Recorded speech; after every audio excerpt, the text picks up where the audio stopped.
Hi guys, we should be live. Let me just bring up my other phone.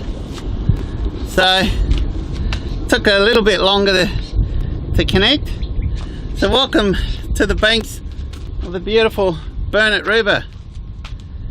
I don't know what it is with this place guys, with me and filming here. I arrived here, it's beautiful, not a breath of wind, and now all of a sudden, just out of the blue, in the last 5 minutes while I'm setting this up, there's this really cold westerly coming through.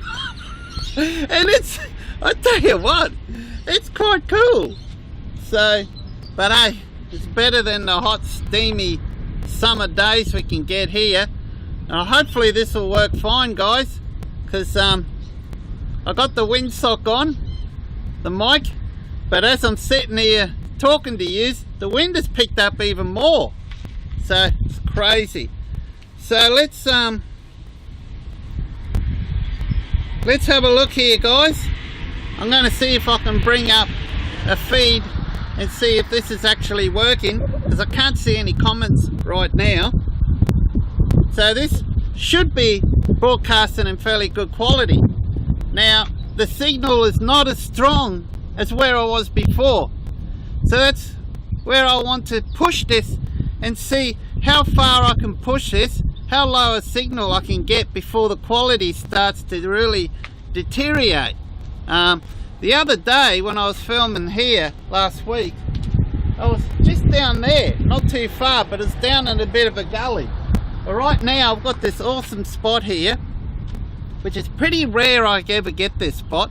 There's always someone parked right here, and for the first time I'm coming down here guys, there's no one parked on this spot. So we're up on a bit of a hill, so we're not blocking the signal from the tower where it is. So just let me bring up the live feed thing and see if it's actually comes up. Now the other day I had trouble bringing up the live feed on the phone, but I'm using I'm going to try my iPhone this time, but this here is only going to stay connected for a couple more weeks, maybe 4 weeks the most, and then I'll be just on my phone. And I've got a new number too guys, so some of you guys, I'll have to send you my new number as well. Okay, let's see, content, see if my live feed, click on live, see if it shows up on my YouTube channel.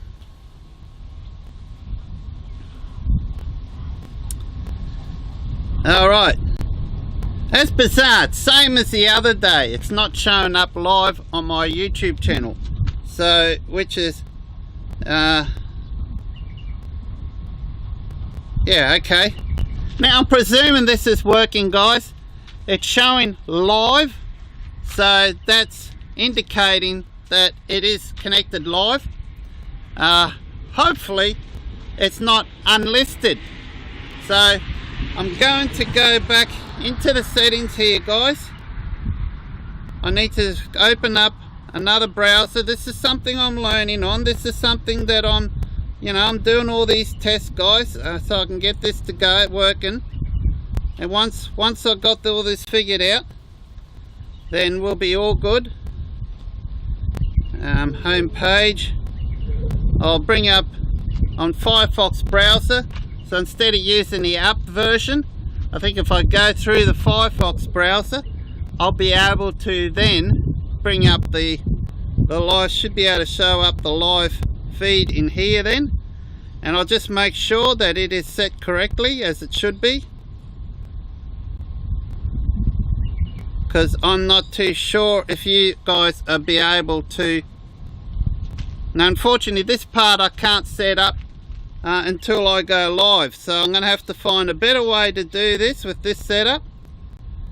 And I'm just finding, where's the videos? Here we go, I'll go live. Here we go, yep, it shows up in here, and we are public, good. If I open that, okay, and then click on the live feed itself.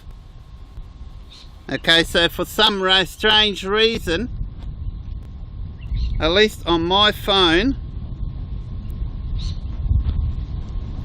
it's just playing that. Hey, here we go. I'm back, Phil. Cool. How you going, Buck? Alright, for some reason, I've got to tell you some tests I've been realising now, for some reason, going through phone apps, I cannot bring up the live feed in my end. So I'm wondering if you're having that problem. Any of you guys out there watching this live, are you watching this through your phone? So did it actually come up on your phone? Because it didn't on mine. I had to go and use the Google app and go through the web version of the what do you call YouTube, I can't remember what it's called now, but the web version of your YouTube channel to bring up the live feeds. Now, yes, good. So it did work. Well, that's the main thing. You guys actually been able to, for some reason, I don't know why, for some reason, it must be just an issue on my end. So now that I know this, next time I'll set up all the links on here so that as soon as I go live, I'll be able to just press on that, bang, it'll bring me up to that, and then I'll be able to read the comments here. So that should work out great. So it's working on the iPad, excellent. So how's the quality? The quality should be pretty good. We're on 3 bars of 5G. The other day I was on about 2 bars of 5G, and I was re-watching the video back at home, and I noticed there was a little bit of haziness. I noticed it wasn't working too well. It might even drop down to 1, but that's on my iPhone. But I'm interested to see.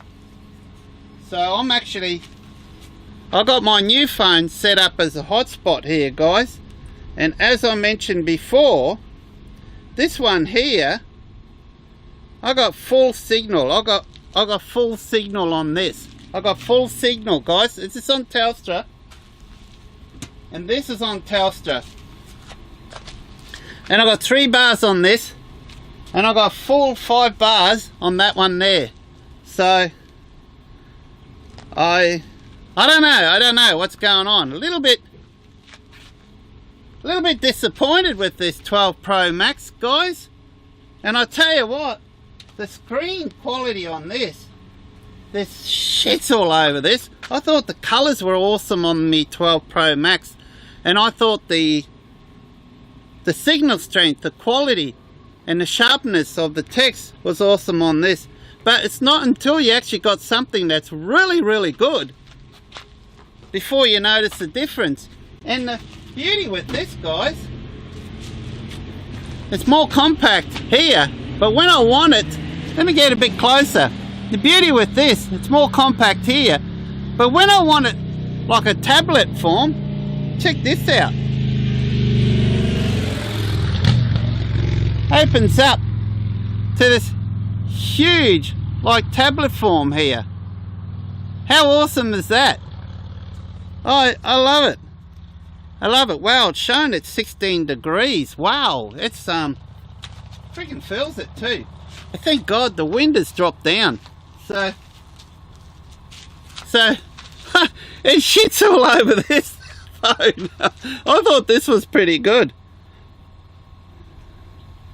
Very good here. Awesome. Quality looks good.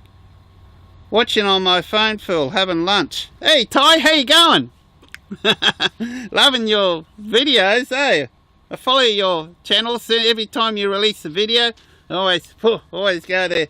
There are some channels, guys, that I just watch religiously, and not all of them are 4Drive channels. I watch other channels as well, but there's about 4 or 5 channels that releases videos on a weekly basis. As soon as I wake up of a morning, boom, I watch those channels. There's one channel actually releases a video every 2 days that I watch, and it's a family down in the United States of America that lives off grid. And there's another channel that you guys might actually be watching now, because I've been talking to them about this new technology. They're interested in this new technology, and they are fellow YouTubers, and I spoke briefly about them when I was down here, and they're just up the river there, guys. I'm going to go visit them one day and see if we can do either I might do just a video or a live feed, but they're called Project Brewpeg. So project B-R-U-P-E-G. And what they are, guys, they're a young Kiwi couple that came down to Bundaberg one day just after we had the big floods in 2013, and they saw this sunken trawler out in the river, half submerged, and it was about to be scrapped. They purchased it and they're fixing it, guys, and it's going to turn into a volunteer research vessel. Okay, so you can go on this vessel and volunteer your time and do research. You can also go on there, like any companies, etc. Want to hire the vehicle, you can go on there in the vehicle, the boat. So it's a big trawler, and just himself and his missus, Dame is his name, and I think it's Damien, and pretty much mostly on his own, he's fixing this vessel to get it back out in the water, and he's going to go take it to Antarctica. He's going to go down to Antarctica as well. So it's on the verge of almost being ready to put on water. So 7 years he's working on this trawler, and he's still to this day working on it. He's got like a blog, he puts out a weekly video, and he's self-funding all this just from what he makes on YouTube, guys. And he's also got a Patreon, and what people and the Patreon. And there's a lot of generous people in the world. People like engineers, etc. Experts on boats are donating him expensive gear to help him with all this. And yeah, it's just a young couple. So they're going to go on a real adventure. So the boat will go back into volunteering, helping do research, whatever, you know, and it's on the verge of almost being put on water soon. It should have been on water by now, but he's having a bit of issues with the engine. He's actually using an old Cummins engine from a truck, because obviously when the boat sank, the motor was gone. It was, and so he bought years ago, he bought $5,000 a big engine off a semi-trailer that was actually burnt in a fire, and the engine is in relatively good condition, but he's having a few issues with it, and it's not really what he expected it to be. So he's sorting that out now. Once he sorts that out, and he's got a few other things he's just got to tidy up, and then she'll be ready to launch. And I'm going to go down there, and when he's launching, I'm going to go down there and film it, guys. And I might even see if I can set this camera up and do a live feed while we're there, so you can watch it being launched. Now, no doubt he's going to film it himself, but his channel is delayed a little bit, not a lot. I'm not sure how far back he's delayed. To come on down and visit him one day. I haven't never met the guy before. I've been down there, I've seen his boat, but every time I go there, he's never about, he's never there. So he's been a very busy man. Cops love people with two phones. Really? Why is that, Buck? You would know too. I'll have to ask me nephew. He's you know, Buck, I've got 2 policemen in the family. Used to be 3, but there's 2 now, and they're both detectives now. One's my brother's son, and the other one's my niece's husband. And one lives up in Darwin, and the other one is a detective of all places at King's Cross. And he loves it. He loves the job. He's been working at King's Cross there for about 15 years now, and he's only just became a detective, I think, this year. So yeah, it's awesome. So there's 2 in the family. We used to have one. The other one used to be forensic. In the forensic department, she was a fingerprint specialist, and in fact she actually broke some really big cases that's been on the news, and have proven people that have committed these murder acts, unfortunately, just from her being able to prove the tracing with the fingerprints. She can tell if there've been a fight just from the fingerprints. So she's very specialized in it. one of the most specialised in it. So she's in the main police station, working in there, and she goes on the real big cases she works on. So yeah, so it's quite exciting meeting them. Some of the people I know are in the what do you call the police in Canberra? What do they call? Not the FBI, the other mob. I can't recall now what they're called. What's the big hierarchy police force they have here in Australia that looks after the Prime Minister and all that?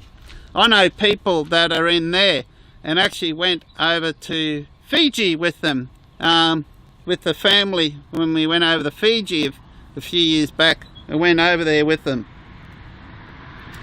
One for personal stuff and one for business. I bet a business one would be the naughty one, wouldn't it? Yeah. So this one here, it's still under contract until the 26th of September. So it's, as soon as it runs out of contract, then I'm closing this, and this number is going to be cancelled. So I've got a new number on my new phone, because I've owned this number for many years, and guys, frankly, it's time to get a new number. I am sick and tired of the friggin' scammers that keep calling me on this phone. It's very difficult to block them, and apparently it's a lot easier to block scammers on these newer Androids now. My brother's got one, and he reckons there's a feature on there that stops them, and he never gets scammers calls.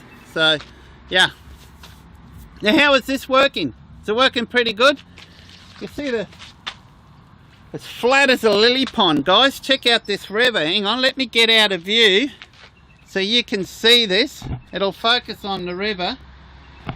And let me just bring down that. There we are. Look how flat it is, guys. Thank God the wind has dropped down. Look at that. It's like a lily pond.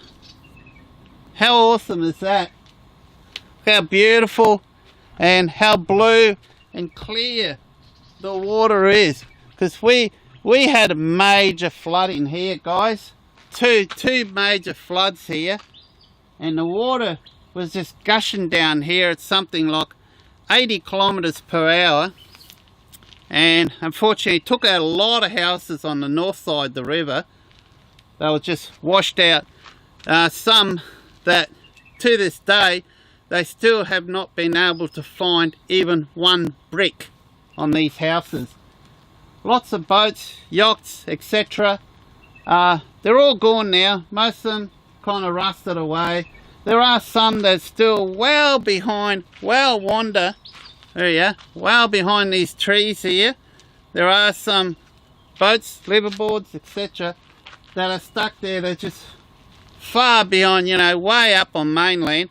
There's no way, I mean, they're just total write-off, etc. But one thing it did do, guys, is it, let me get out of view here so it should focus, hopefully it should focus on the river.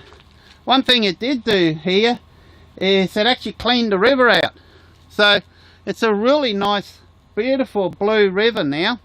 It used to be really dirty, murky, black, stinking. But that just, yeah. And that was like, what, nearly 10 years ago, guys. And the river is still very clean.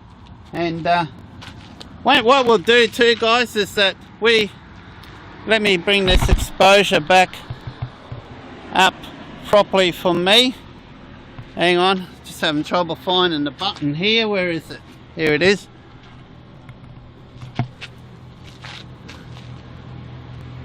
Okay, that should focus on me now. So is that alright?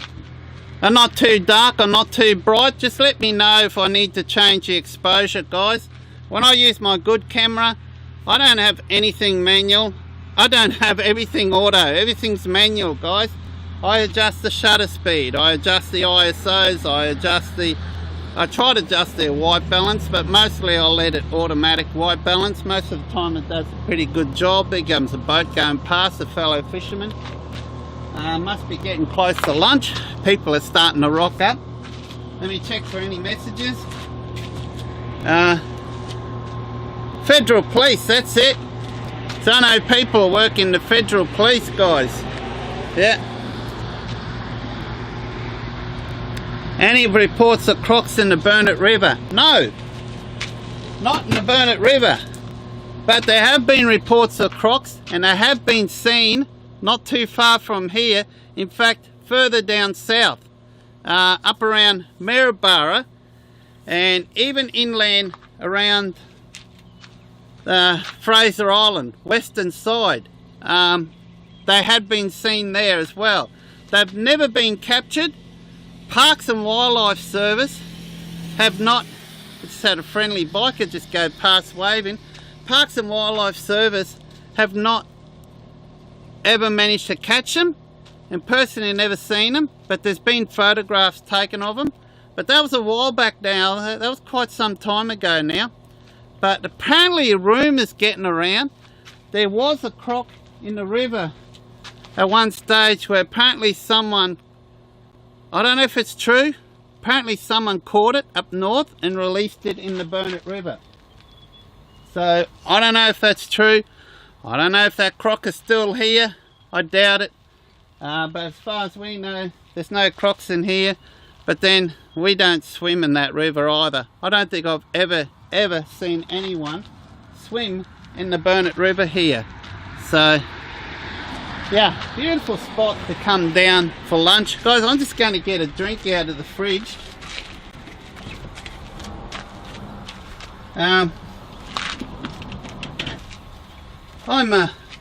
meant to get a drink before, but I forgot, and I don't have any water in here. I've just got some of this nice cold. I hope you can hear me. I'm about nearly a couple of meters away from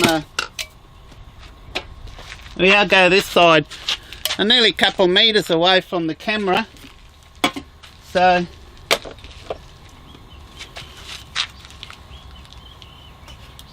bull sharks ate them. We get a lot of tiger sharks along here.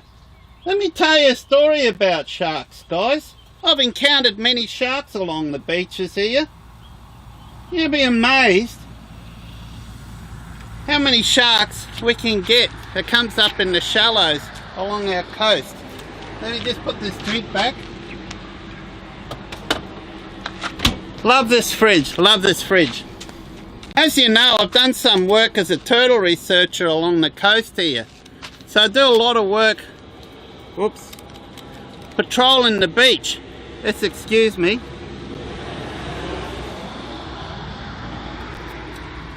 Looking for turtles along the coast. And also working on them at Monrepo's Turtle Rookery. And also on some of the islands off the Queensland coast. And I've seen quite a lot of sharks. I've been to beaches where I literally have seen, I counted 50 or 60 individual reef sharks just on the shallows. And it's quite amazing. You can actually stand in the middle of them and they'll just swim right around you. Not that it's something I do on purpose, let me tell you that. It's quite a scary experience. But you could be wandering along the shallows in the water, 2 foot of water or so. You can have this 4 foot black tip reef shark come up, straight line for you, just swim right around you and pull straight back. Literally, I've had that happen to me, and that was on Heron Island. What an awesome place Heron Island is. But tell you what, you need a few dollars to stay there. Old resort, but expensive place. There's a marine base there. Also a research lab there, a research station. And I've done some work there. Some studying of the turtles on that island. And there's been times where I've stayed on the island for nearly 4 weeks. Just lived on the island, guys, for 4 weeks. Never gone back to mainland. And you almost play the game spot the Aussie, because you hardly ever see any Aussies there. Apparently, I don't know if nowadays it's the same, but apparently at Heron Island, heavily, it's very heavily, what's the word, advertised. Gosh, my mind's getting blank. Very heavily advertised in the United States of America. And quite often you get some celebrities staying there. I met, what's his name? Famous movie star. He's an old guy now. Lovely guy. Don Sutherland. I met on Heron Island when I was working there. Him and his missus. Lovely people. It was all hush hush, guys. All hush hush. No one knew he was over here. But yeah, hardly ever see Aussies there because it's such an expensive place to go. And to be frank, there's islands that offer probably even more than what it offers there for a lot cheaper. But as I mentioned at the time, heavily advertised in America.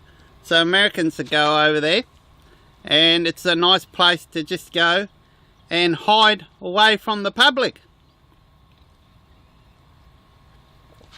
So he used to come down, guys, and help me on the beach. He was fascinated with wildlife. Tall guy, very tall bugger. His missus, lovely person.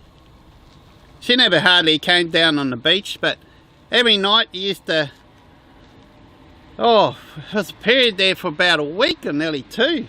He was staying there almost without fail. Every night he began wandering down the beach. You wouldn't have to walk far to find me, because you can walk around the island in 20 minutes. There's another island northwest of Heron Island called Northwest Island. Take about an hour and a half to walk around. Whew, the wildlife. And I've actually spoken about it.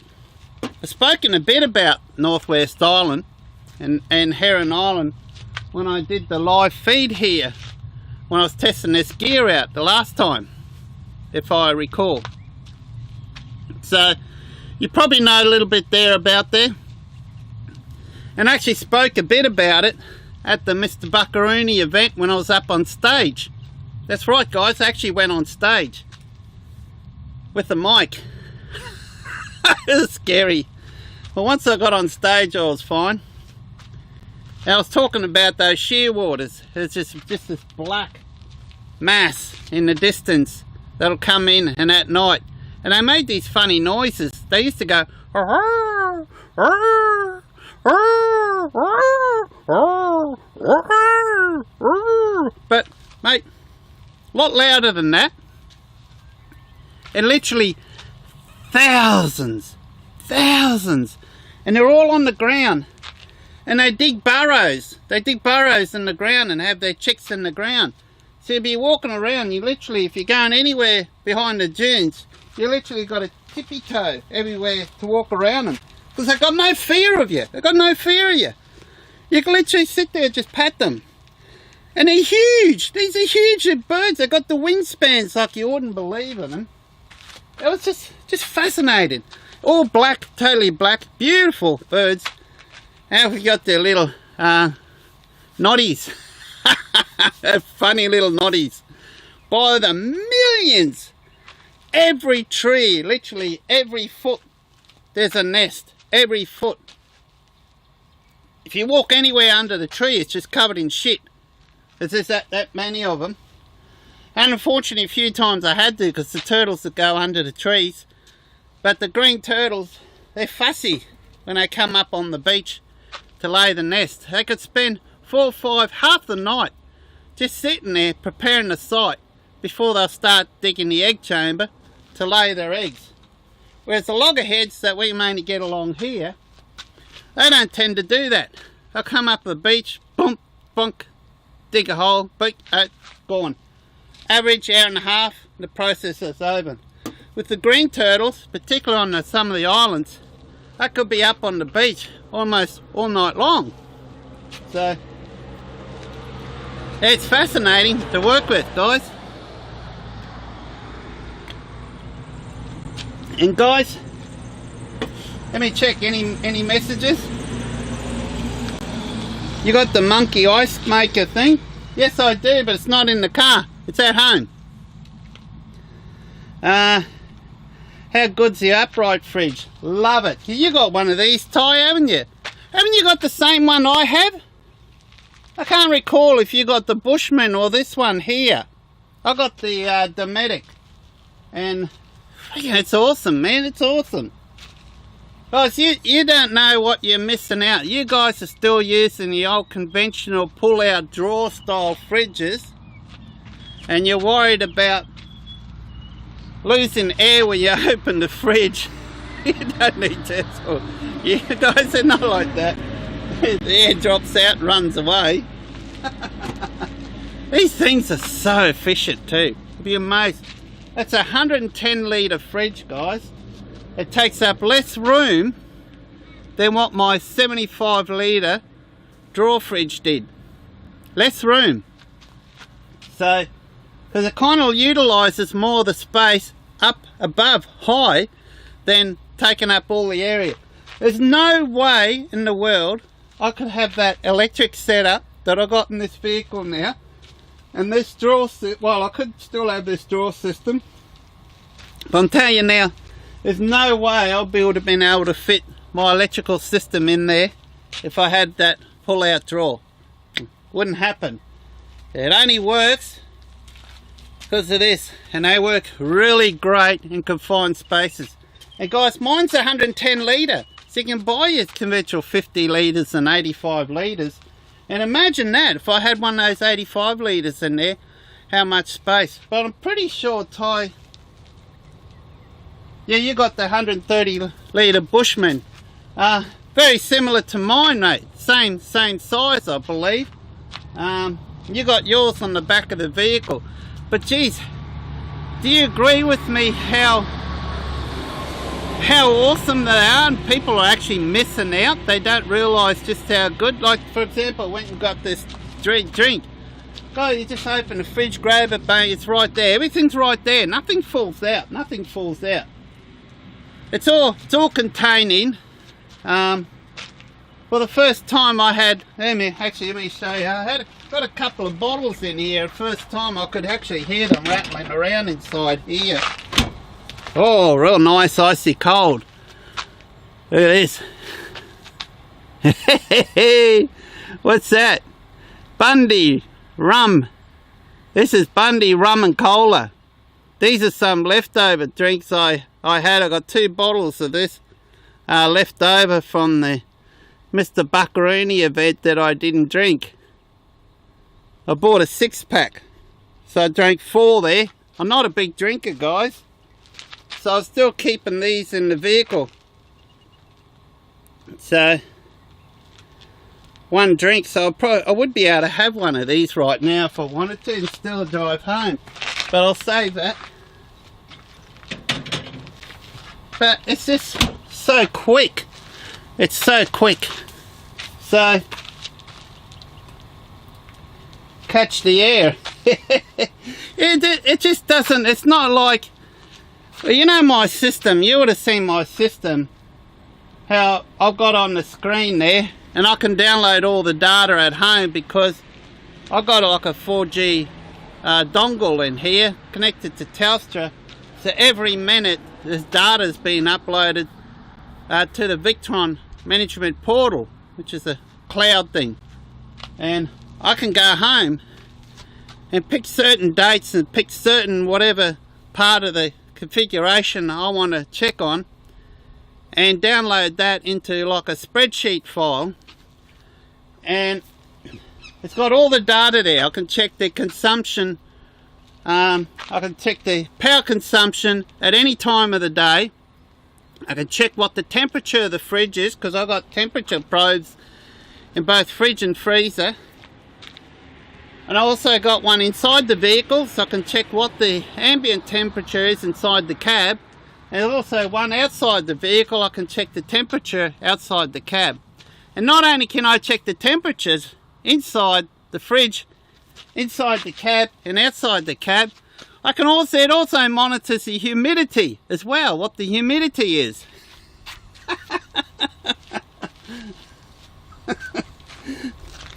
So,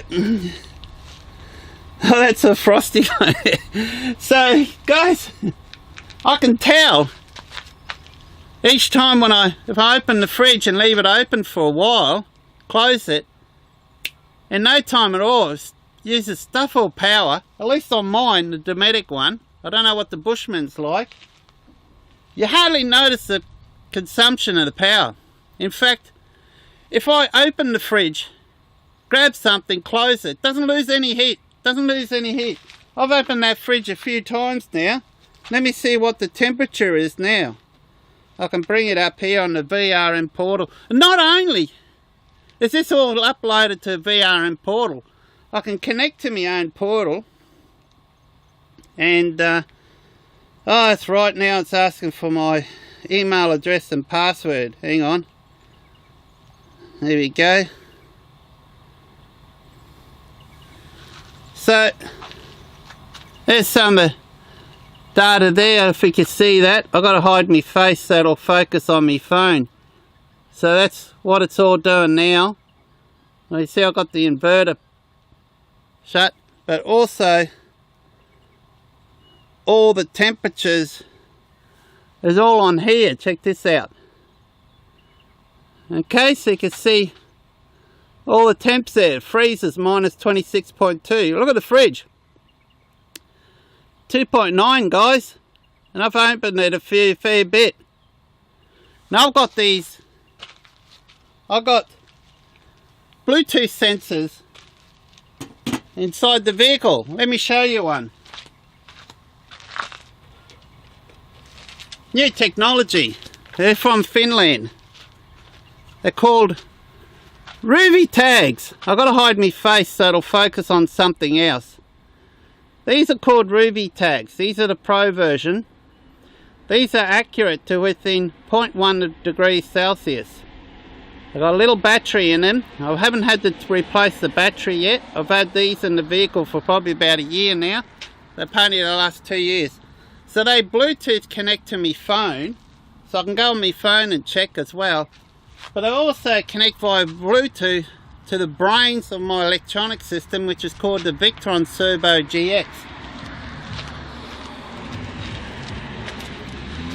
So I've got 4 of them.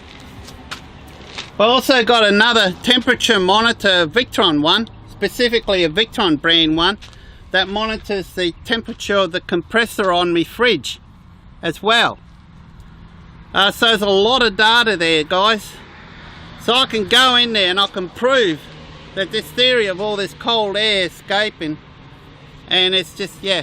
And I find, particularly with the fridge, with my Dometic, is you don't need to keep it full. I find the freezer though, it helps. You definitely notice a difference in power consumption as long as you got stuff in the freezer. And boy, the freezer, it's amazing the temperature, how cold they get. I don't know if yours tie with the Bushman's, whether the freezer compartments gets that cold.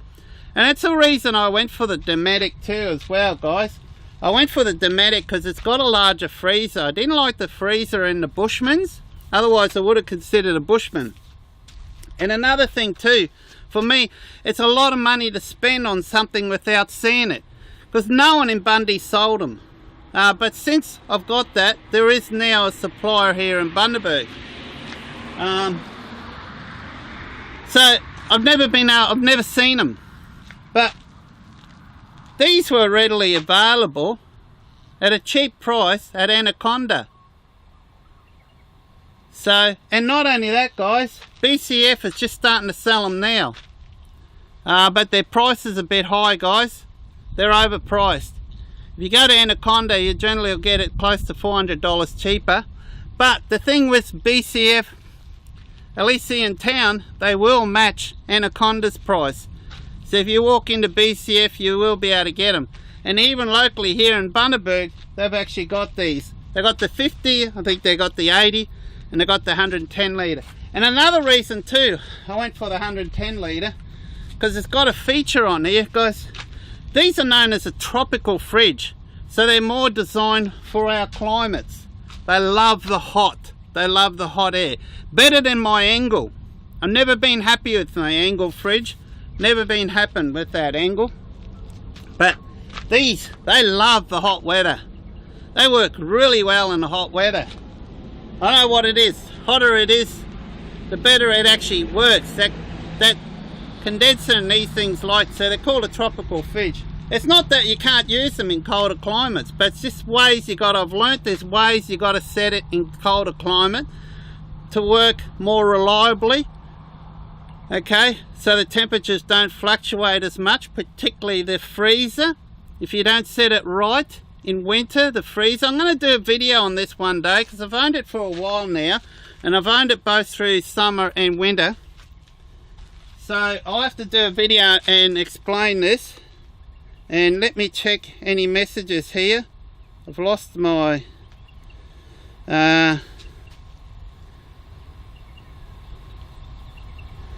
worries, Buck. I'm off too if we're going to load trucks with dirt. No worries. Ah, Craig, you've got two. Have you got the Dometic ones? Now if yours is 6 years old and yours is 4 years old, you'd have the older version. The new ones are vastly improved. I've got the Dometic, what's it called? Hang on, let me just go see. I think it's a CRX 110L. Does it say anywhere? No. Yeah, I think it's a CRX. You probably got the CR. I think this is the CRX. It's the latest one. So it's got their own compressor in it. It's got the Dometic's own compressor in it. And it's a lot more efficient as well. And boy, you saw the you saw the temps of that freezer was, and it stays on that all the time. I've seen it go down to as much as -32. I kid you guys, I've got no idea. I've never seen snow in my whole life, and one of the joys I'd love to see snow one day. But I reckon at times when let me check now if there's any in here, because I defrost it about once a month. It's probably almost due. No, there's none in here now.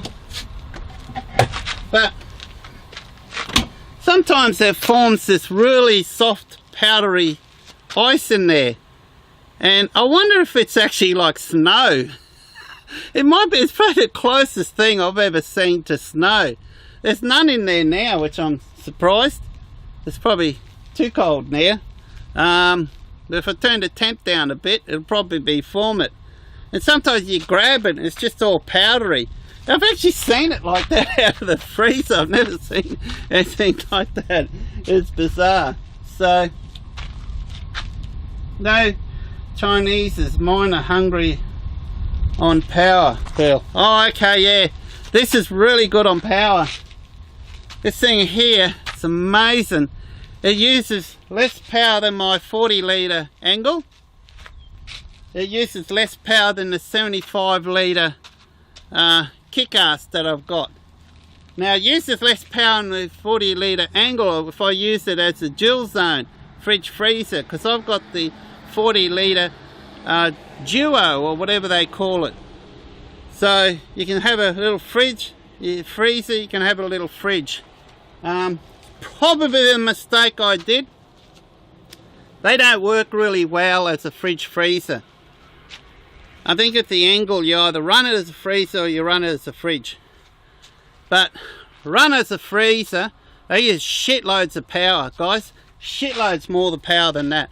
I know for a fact, because in fact I got to sort all the data out. My mate that came with me when I went to Fraser Island, he had his 32 was it 35? I think it was classed a 32 litre angled fridge. He only just purchased.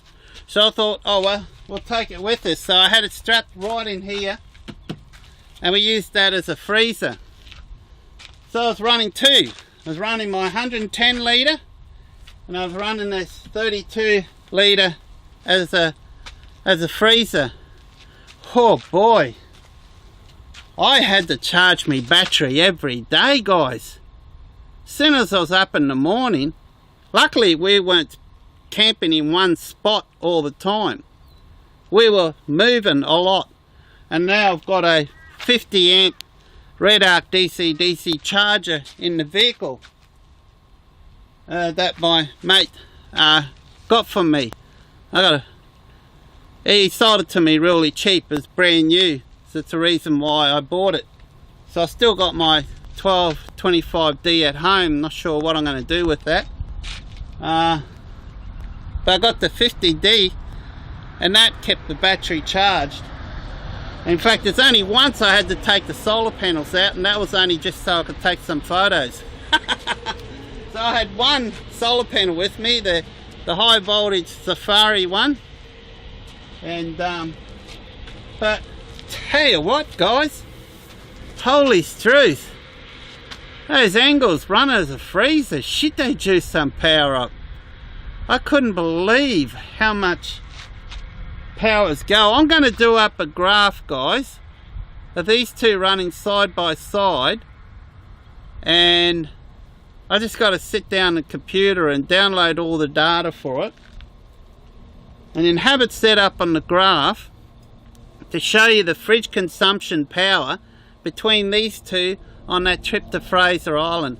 And I think you'll be surprised. It surprised me how much power. And it's not like, this is in winter, guys. It's not like it was hot. This is in winter. Okay, this was in winter that we were over there. So yeah, and then we were getting some cold days too. It was a cold winter. So yeah, run as a fridge, those things are brilliant. But personally, my opinion, this is my personal opinion, is I don't think they got enough insulation. And we had the insulation bag on it too. Goodness, if we didn't have the insulation bag on it, I don't think my battery would have lasted. Because guys, I've only got a single 105 amp lithium battery in my vehicle. So I couldn't wait to get that bloody angle fridge out of here. Couldn't wait to get it out. I'll never do that again. Never do that again, eh? Never. So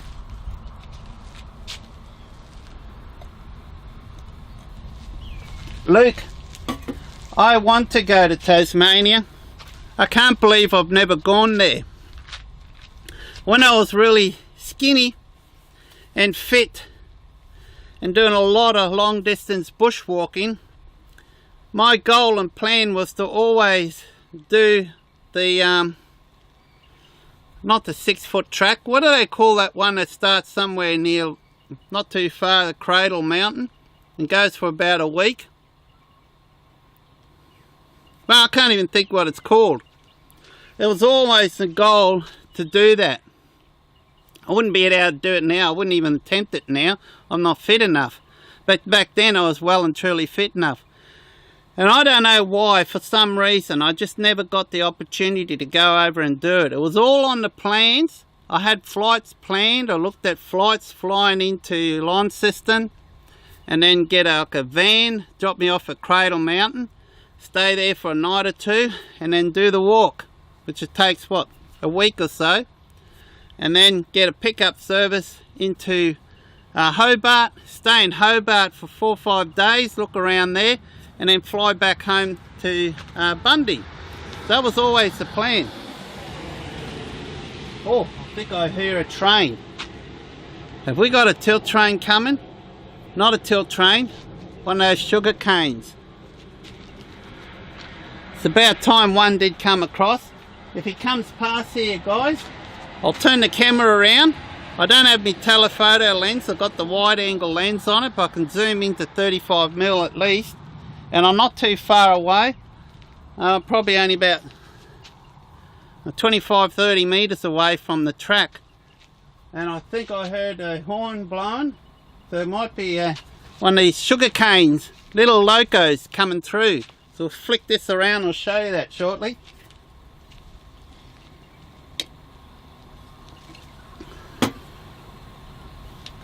So I'd love to come to Tassie, Luke, and I'm going to do it one day, but I want to do it in my vehicle. I want to drive down there. I want to drive it on that big ship, whatever it is. What's it, take overnight or whatever. Go over there, and I want to spend a fair bit of time there travelling around Tassie, sleeping up the top of this. So that's a goal of mine to do one day, and I will do it one day. I'm going to do it. My oath. Holy street, that car's going a bit fast. Here comes the truck now. Hopefully that was a train I heard back in the distance there, or not one of these trucks that are coming through. So, how are we going for battery power here? Alright, we've still got a fair bit of battery power, so that's good.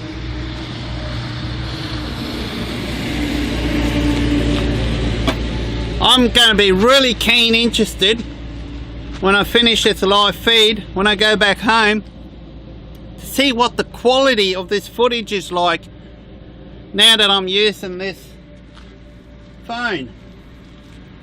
So it's set up as a hotspot. Yeah, full signal, very strong signal, 5G, and this one's not as strong. I thought 5G was 5G. I thought when you got a phone and it was 5G compatible, that it'll be the same service, same strength as every other 5G phone out there. I didn't know one phone can be so different to another phone. I mean, these things are side by side. I did a speed test at home. The most I've ever been able to get, because I got apps on here and I occasionally do speed tests. The best I could get on this at home, about 120 download, and about, I don't know, if you're lucky, 10, 15 upload, if you're lucky. Most of the time under 10 at home. This thing here, right beside it, was getting about 350 download and almost about 20 upload. And I'm in a bit of a, even though the tower's not too far where I live, but for some reason the Telstra signal's pretty weak and lousy in my house. Well, at least it is with the iPhone. It's always been like that. So yeah, I mean, look at this, guys. It's even struggling to try to play the live feed. It can't even play the live feed. Look, it's just got this. It's been like that the whole time. Spirit of Tassie, that's the one. I love going on boats, on ships overseas, eh? I went I've been on a cruise ship with the Royal Caribbean, and I went over to Fiji, and I love Fiji. I've been over there twice now. First time went over, I flew over by plane. Second time I went over by a big boat, the Royal Caribbean ship, and what was it, Freedom of the Seas or something? I can't remember what it's called. Jeez, it was beautiful. Oh, that's the way to go over there, hey? Bugger the plane. I hate planes.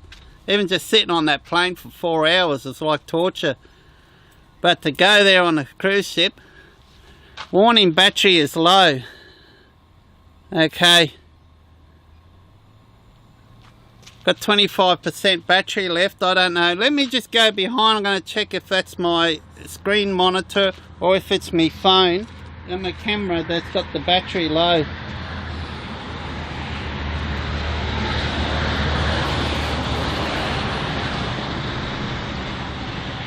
Yeah, no. Alright, it's my screen recorder, 25% battery down. So it's probably going to run out of power pretty quick now. So I don't know how long we've been on. I can't bring up our feed on here, but at least I can bring up the chats. So yeah, guarantee if I tried in the Samsung phone I'd be able to play that live. So I'm amazed. I'm amazed the difference between these. To be honest, I was going to stick with my iPhone for another year, because usually I usually always go with Telstra because signals overall is better here in Australia, particularly in remote areas, guys. Particularly remote areas. What's the time? 11:53. Oh. So I stick to Telstra, so I always get a 2-year contract, and then I usually go 3-4 years before I get a new phone. But I've always been interested in those flip phones, and I wasn't happy with it looked alright, the Flip 3, but I was umming and ahhing. Almost went for it 2 years ago over the iPhone, but I went for the iPhone because of the camera in it. But in the end, I mean, by today's standard, the camera is pretty crap really on the iPhone, particularly the front facing one. This thing here has got 5 lenses on it. There's 3 here, there's 1 there, and there's another one inside. We won't talk about the one inside on the flat screen. It's crap, that one. That's a real shocker. But it's usable. But if you have a look at this is the second live feed for today. If you go down and have a look at I went over, did another live feed earlier just before this one, guys. It went for nearly an hour at the Bundaberg Rum Distillery using my new phone. And I managed to capture one of those little diesel locos there not long after I got there. But I did a tour inside the facility, showed you some of my favourite drinks, showed you some of the expensive drinks. I showed you one drink that's like $500, well, retails like $750, $800 a bottle. It's currently on special for $500 a bottle. 700 mils of rum. But I'll show you the Royal liqueurs there. Some of the drinks you can only purchase here. So I snuck the camera in there and filmed it, and no one said anything. They all seemed to be fine with it. So but I'm going to start doing more stuff like that now. So what a beautiful day. I love it. I love the outdoors. I love coming down the spot like this. It'd be awesome. Such a shame. Imagine if someone set this up as a nice little camping area, camp spot, and set up right here on the banks of this river. Imagine camping here. The colours would be amazing. I'll have to come back here early morning or late afternoon, because you'll get the real nice golden glowed sunrise in that direction, and then in that direction you'll have the really nice sunsets. And the colours, imagine that as a backdrop. So that'll be awesome. If you go down further up there, there's a boat ramp right down there, the point where but the signal's just almost non-existent there. So if we go further up, back down the river and around there, and you go to the marina. So that might be the next spot I'll go to for a live feed one day. And I'll send Jess and Dame a message from Project Brewpeg. Very popular YouTube channel, particularly overseas. Check them out. They're based here in Bundy, guys. Project Brewpeg. So it's B, capital B, well, B for Bravo, R-U-P-E-G. So B-R-U-P-E-G, Project Brewpeg. Check out and see what they're doing. They're based in Bundy. I'm going to send them a message and see if they're keen to join me on a quick short live feed in front of their project that they're working on, and talk a bit about it, like an interview. Like I'll have a go at interviewing him, and I'm sure he'll be keen, but he's a pretty busy guy at the moment. He's been busy for the last 7 years. If you go check out his channel, you know what I mean. This is on the verge of cutting out, guys. The battery's really down. I'm quite impressed how long it has lasted. I've only got a little battery connected to this at the moment, although I don't think let me go check something, guys. If this cuts out, you know why, guys, because the battery's almost flat. Now I don't know if this is long enough. I could plug into, this is the benefit of having 240 volt, guys.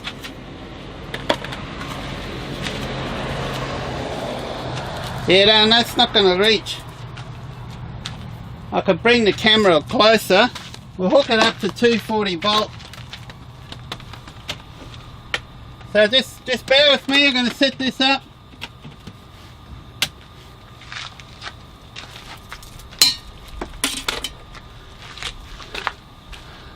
Alright, how can we do this? Got to get this underneath this awning. Just sorry. If I don't do this now, we're gonna run out of power.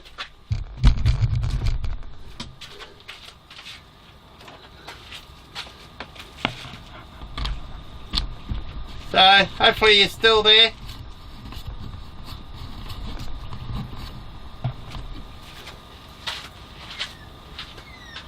I'm just going to turn the inverter on.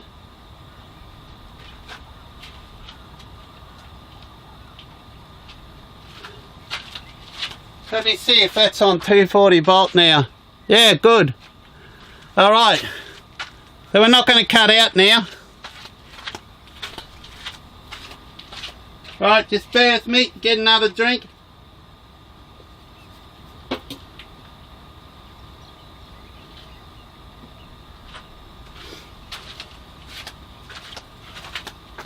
So how cool is that? Am I still on live, guys? I moved the camera, so I might have to, hang on, let me just set this up properly.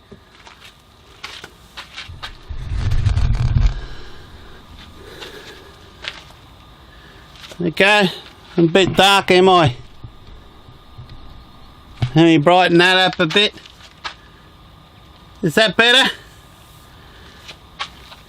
Okay, can you guys tell me if I'm still live?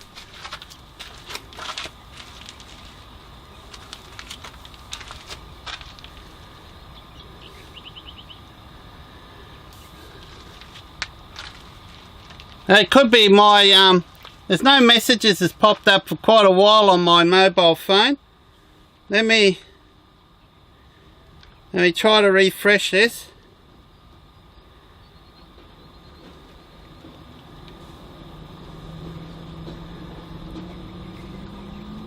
Ah, here we go. Oh, guys, I've been missing out reading all your messages. I want to see this.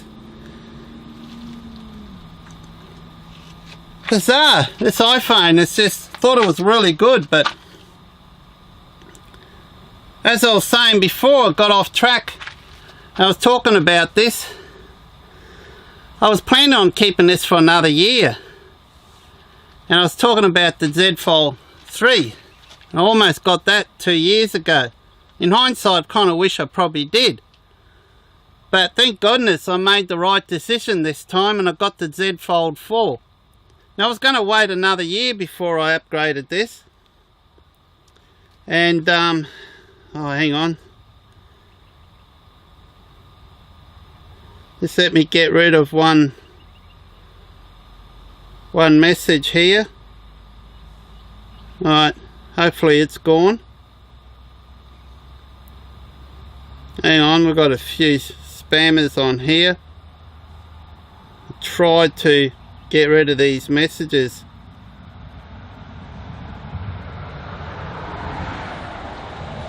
Alright, I'll go through some of these comments shortly, because I haven't been getting these, haven't been coming through.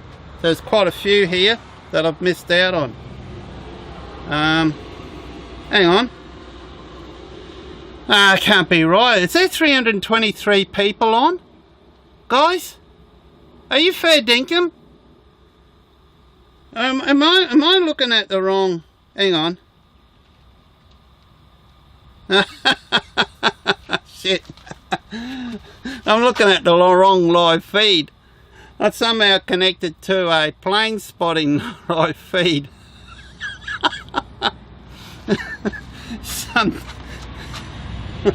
Oh shit. Oh gosh.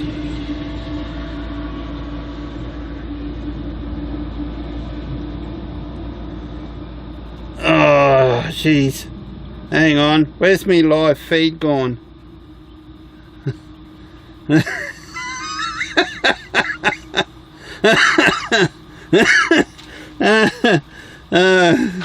There's a cracker. Hang on. Let me try to get me live feed up. I clicked on what I thought was my live feed. 14, that's more like it. Maybe one day you guys will surprise me and get the numbers above 100. It probably would happen if I announce these live feeds. I'll try to do it one day. Actually have one announced. Let me close this door. Actually have one announced one day. Okay. Still there. Quality's great. Awesome. It should be. What's running here? As good a quality as I can get.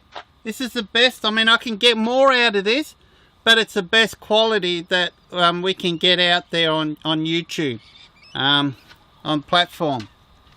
Eventually, I think it's starting off maybe in 2 or 3 weeks time, I'll be able to simultaneously go live on both Facebook and YouTube, and I will try that, guys.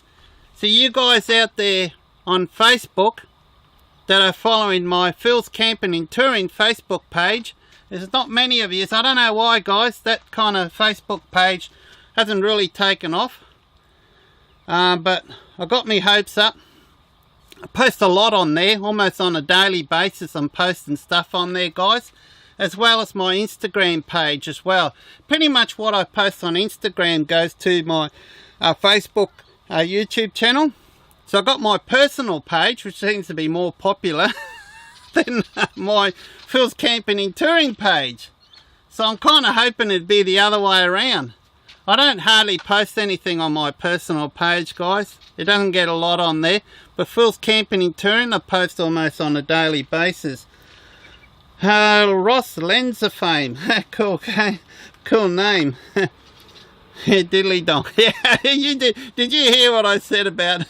I got a bit excited then, guys. I thought I had 327 watching, but like I said, I clicked on a live feed, and you wouldn't believe what the live feed was. There's some dude had his camera sitting on the tripod at an airplane at airport. Airport. Yeah, that's what they're called, isn't it? Just filming planes coming and going, and he got 327, and here I am, guys. I think this is better content. What I got here, 14. That's all right. Like I said before, one day you might surprise me one day. So how long are we going for? I could go all day here. I've got shitloads of data left on my phone that I'll never use. I'm connected to 240.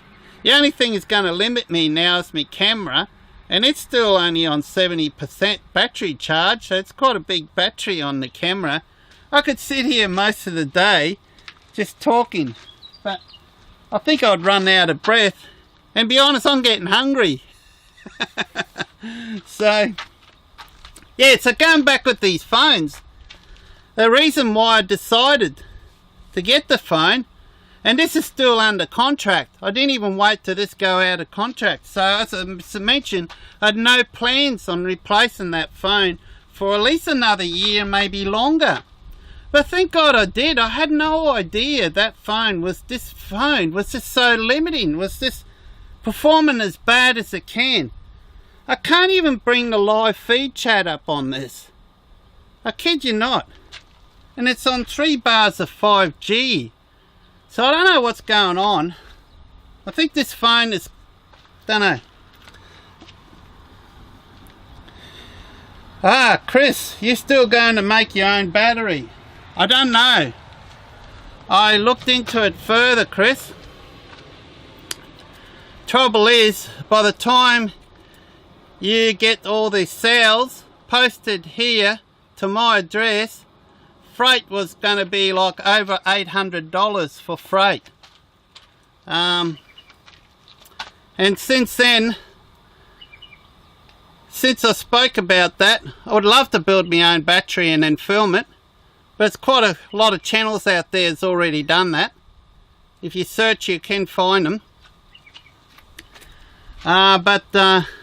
Since I've done that, there's a lot of good, better offerings available here in Australia. And I've been meaning to do a video on this, an updated video. So I've narrowed down to 6. I'm actually considering the Victron lithium batteries as well, because I love the Victron and I've got all the Victron gear here, so it'd be nice to have a Victron battery.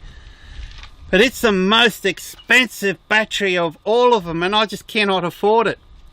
But if I could, I would have had a lithium battery Victron in there already. But the thing is with the Victrons is when you buy them, you still got to spend more money. You've got to buy an external BMS. Now there's some cheap ones out there, guys. You can buy them as cheap as like $120 or so. But you'd be more looking like something to suit this setup like this. You'd be looking at something that's around a few $100s. So you got to add this extra few $100s. But guys, you can spend as much as $1,600 on a Victron BMS. And in fact, I know a fair bit about that.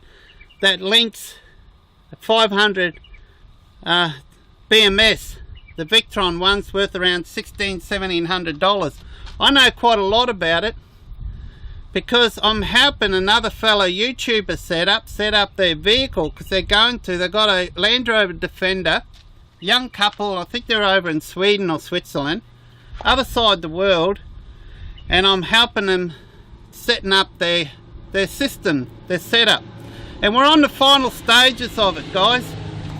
Time difference is really, in fact, guys, not last night, the night before, I had an all-nighter.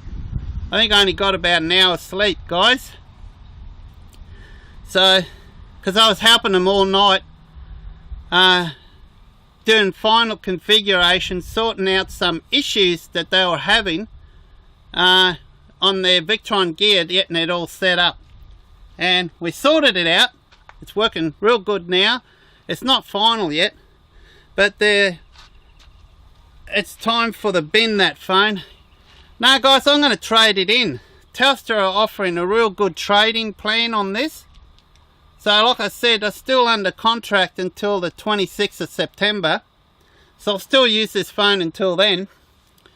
But then once that's over, then I'm just going to delete everything, reset it, send it to, because this phone's in prime condition, guys. There's not a mark, there's not a scratch on it. So I'm going to trade it in. And apparently, according to Telstra, if it's in the condition that I've told them it's in, they're going to give me $900 back on this. So, wow. 900, guys. Huh. So, yeah, so unfortunately building the own battery, it's just the cost of the freight getting the cells from China. And not only that, guys, is when you first get these cells, you have to specially charge them. You can't just plug them in the vehicle and just use your normal charger that you do. You got to there's a specific way you got to set these cells up. And you got to charge them to a specific voltage at a specific current rate to get the most out of them. Otherwise, you're going to severely reduce the life out of these particular cells. And then you got to buy that special charger. Mine are only about $100. But you can't buy them in Australia, so you get them over in China as well. And of course you got the more freight on that. And then it's something that's probably never going to use again. Because these lithium batteries, guys, they hell last a long time. If you look after it, charge it properly, and don't abuse it too much, you're going to get years and years and years. I mean, looking at the specs on my lithium battery, the most I've ever discharged it down to was about 50%, maybe down to 45%. Most of the time it's always up, you know, never any lower than 60%. Worst state of charging it. So, which means that, looking at the specs, that's 5,000 plus charges on it. You know, in the past year I've owned this vehicle, that battery's only had about 100 full cycles, and I reckon it's going to last 5,000 full cycles. It's had 100. So potentially, in 10 years' time, it'd be interesting to see if it does. I don't think I'll still own that battery in 10 years' time. But it'd be interesting to see these batteries, if it's true, these lifespans they get, and they do actually last 10, 20 years, like some think they do. The technology, these batteries haven't been around long enough to, you know, to prove that. So, but it's still performing great. I'm surprised how well it does run, and it seems to do what I need to do. Because the thing is with lithium batteries, it's more important, guys, some people get this confused. I think it's more important is your charging. Well, it's not more important, but it's very critical. Man, I can't stand holding this phone all the time. It's very critical that you got a really good charging system to get the power back into your battery. There's no point going putting in a 300 amp battery system in your vehicle. You guys, the caravans and that, will have less of an issue with this, but with a setup like this, there's no point going to put a 300 amp battery system in here if you don't have the means, the ability to put that energy back in the battery quickly. I mean, in my state, I got the 50 amp DC charger, but then you got to drive a long time. So there's no point having a 300 amp, go away camping for 3 or 4 days in one spot.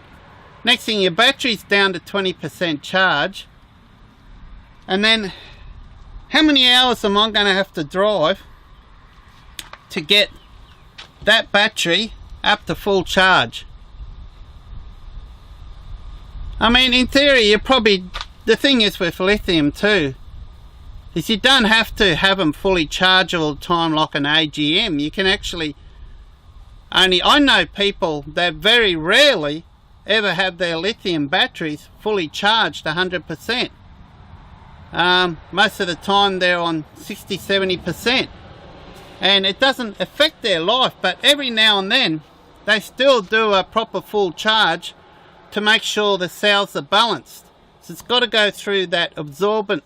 It's not like an absorbent charge like you do in AGMs, but it's got to go through that kind of absorbent stage that when it mostly balances your cells, particularly if you're using like a 24 volt or 48 volt system, or you've got more than one that's connected together, either whether it's series or parallel. This is more critical to make sure they're well balanced, and that's all to do with the BMS.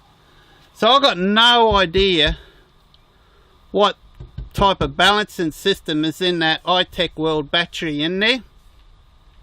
I've asked them and they don't tell you. Okay, it's all secret. hush hush stuff. All they tell you is don't worry about it, it'll balance. Because I want to know, what process does the battery, how does it balance? When does it balance? Is it an ongoing balance thing? Does it only balance when the battery is up at a higher voltage, sitting on absorbent rate like 14.4 volts, and then it's got to sit on that for a certain time before the cells are all balanced together? Because there's not just one battery cell inside these, even in a 12 volt system. There's more than one cell. There's 4 cells. And I think there's 3.2 volts each cell. Okay? So they're connected inside together inside the battery. So it's just not one whole pack.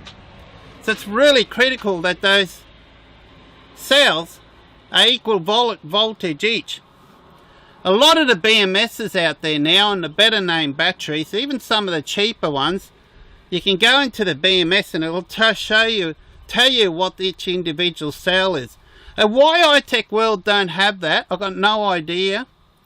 I mean, they could invest in a BMS. It's probably $7-8 more, invest $7 or $8 more into the battery and have a better BMS in it. They'll show you what the individual cells are. But for some reason they don't do this, guys. They don't have that. So it's a lot of money to spend on a battery and you don't know. And this is really critical, particularly you guys that are running them in a series of parallel. So there's no way for me to know what I'd love to know what, without pulling the whole thing apart and individually checking each voltage, which is big no-no. You can't do that. So it would have been awesome if they had it set up so you could do that. So I think I will never buy another lithium battery again now if it didn't have a BMS in it that shows what the individual voltage is for each cell. So I think it's critical to know for the lifespan of the battery. So if you're, for example, if you're using your lithium battery and you're not charging it correctly with a good quality charger, in my case I've got, as far as I'm concerned, the best charger in that Multi-Plus that's charging that battery ideal, and I make sure every so often I give it a good charge and set the specifications correct for that charger.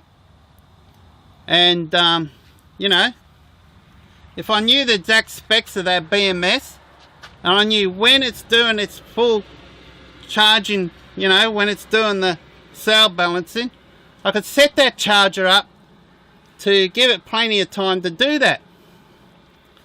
So it's important to charge your battery every so often.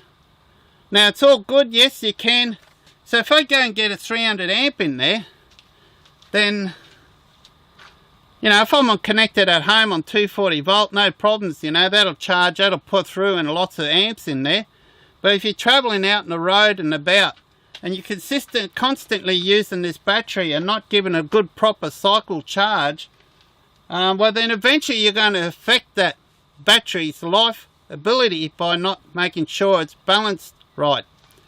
So if you've got the proper BMS in it that shows the individual cells, you can monitor that and then you know, oh yeah, those cells are off a bit, I better give this a good charge overnight. You know, I might go off in the caravan park for a night or two so I can hook up my 240 volt charger and give this a good charge, and then bang, you be off, away you go, you know.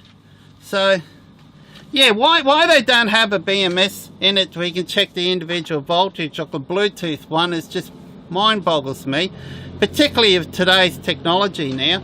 There's other offerings out there now, there are even cheaper ones that have got that ability in them. So yeah, not good, iTech World. I think that's absolutely shit. I think yeah. Actually, is this too dark? It is a bit dark, isn't it? Let me sorry, I bumped the. Let me try to. There we go. Is that better? Can you see me better now? I haven't checked any comments for ages, whether this phone is working this time.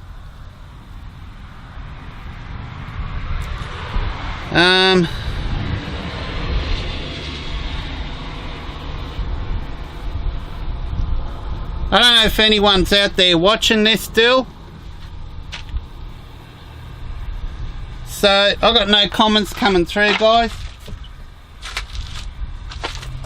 So yeah. So definitely the next battery is going to have a BMS that shows me what the individual voltages is for each cell. And you guys are going out there for lithium batteries and you're connecting more than one together. This is more critical to know what each individual cell. So at least if you don't, if you've got the high-tech world and you've got quite a number of them connected together, make sure you get yourself a decent charger, lithium charger, and make sure it's set to charge. Set it at its 14.4 volts, particularly absorbent stage, and let it go right through. Set it at 2 hours absorbent and let it go right through the charge cycle. And then once you get to when you see it at float, then you should have a really nice, well conditioned, equally charged cells in your battery.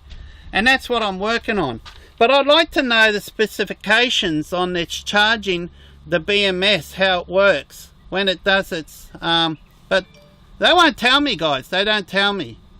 And yeah, I don't usually like supporting companies that do that, but it's a shame because their batteries are bloody good. They're actually really good for the price. Particularly, I wouldn't pay for them at recommended retail price. I think a recommended retail price, it's a joke. There's a lot of batteries out there a lot better. But if you get them on sale like they are right now at the moment, I mean, when I bought mine, I got mine, it was $820 delivered to me door, and that's why I bought it, because of the cost. I wouldn't have bought that otherwise, but that's what I could afford at the time. I would have loved to get the DCS, which would have been a much better battery, mainly because of the way it's made, because of the BMS in it.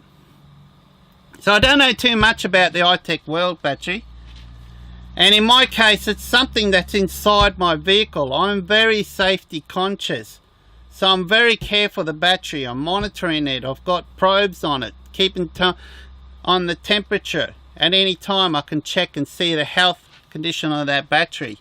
So yeah, eventually it'll go. I don't know whether I'll sell it or just keep it at home and use it in the shed, which is probably what I'll end up doing. And then I can set up my Trina 200 watt household solar panel on top of the shed and have that constantly charging through that. And I could set that probably to have a nice outside light outside, LED light outside, just to illuminate my backyard.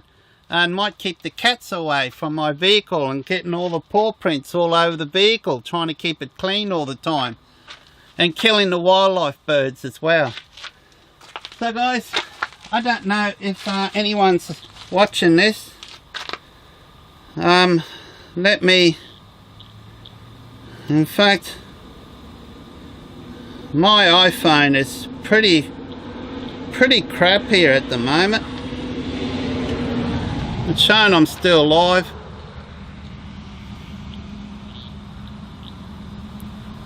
Anyone watching there, can you put a comment down? I haven't had a comment come up in a long time. So, okay, Craig is saying it's got 2.3 amps for, he's talking an upright fridge, 2.3 amps for his 55 litre and 6 to 7 amps for his 95 litre. Wow, is that average per hour? Geez, that's not good, is it? My 110 litre upright uses nowhere near that, even less than your 55 litre fridge. So, I don't know, no, Chinese, mine are hungry, so it's a Chinese one. Is it a no-name brand or something? I don't know if you're still on, Craig. Good live, mate, excellent. You're on there, cool, Luke. Yeah. Yes, it's your fault. I'm going to blame you, Luke. We'll have to go and spend more money on buying one of these showers. Because, to be honest, I saw the version that came out before this. I saw it a while back when they first came out, and I was really keen on it then. But I didn't know much about it. I still never know much about it. But then Buck put up that video on yours, and I saw how well it worked. And Rob went and bought one.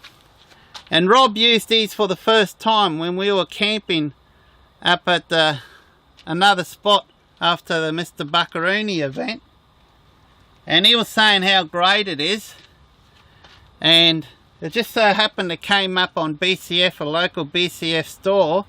I was waiting for them to get them in stock, and they finally had one come in stock one night I saw. So I went online. It was on sale too, pretty good price.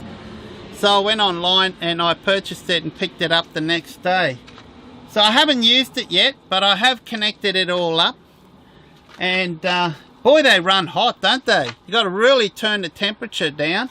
I read in the specs in the book that you shouldn't use them if the water temperature that you're using is anything above 20 degrees Celsius, because otherwise you could scorch yourself. But I ran some tests and I just cycled the water, and I managed to get it, you know, I got the water pretty warm, and I turned it right down and it was still maintaining a nice temperature. But I remember when Rob was using his, he just about cooked, he fried. I went up and had a look at it, and it was like on 50 degrees. I thought, shit, I think you need to turn it down. He said, yeah, he didn't expect to get it as hot it was.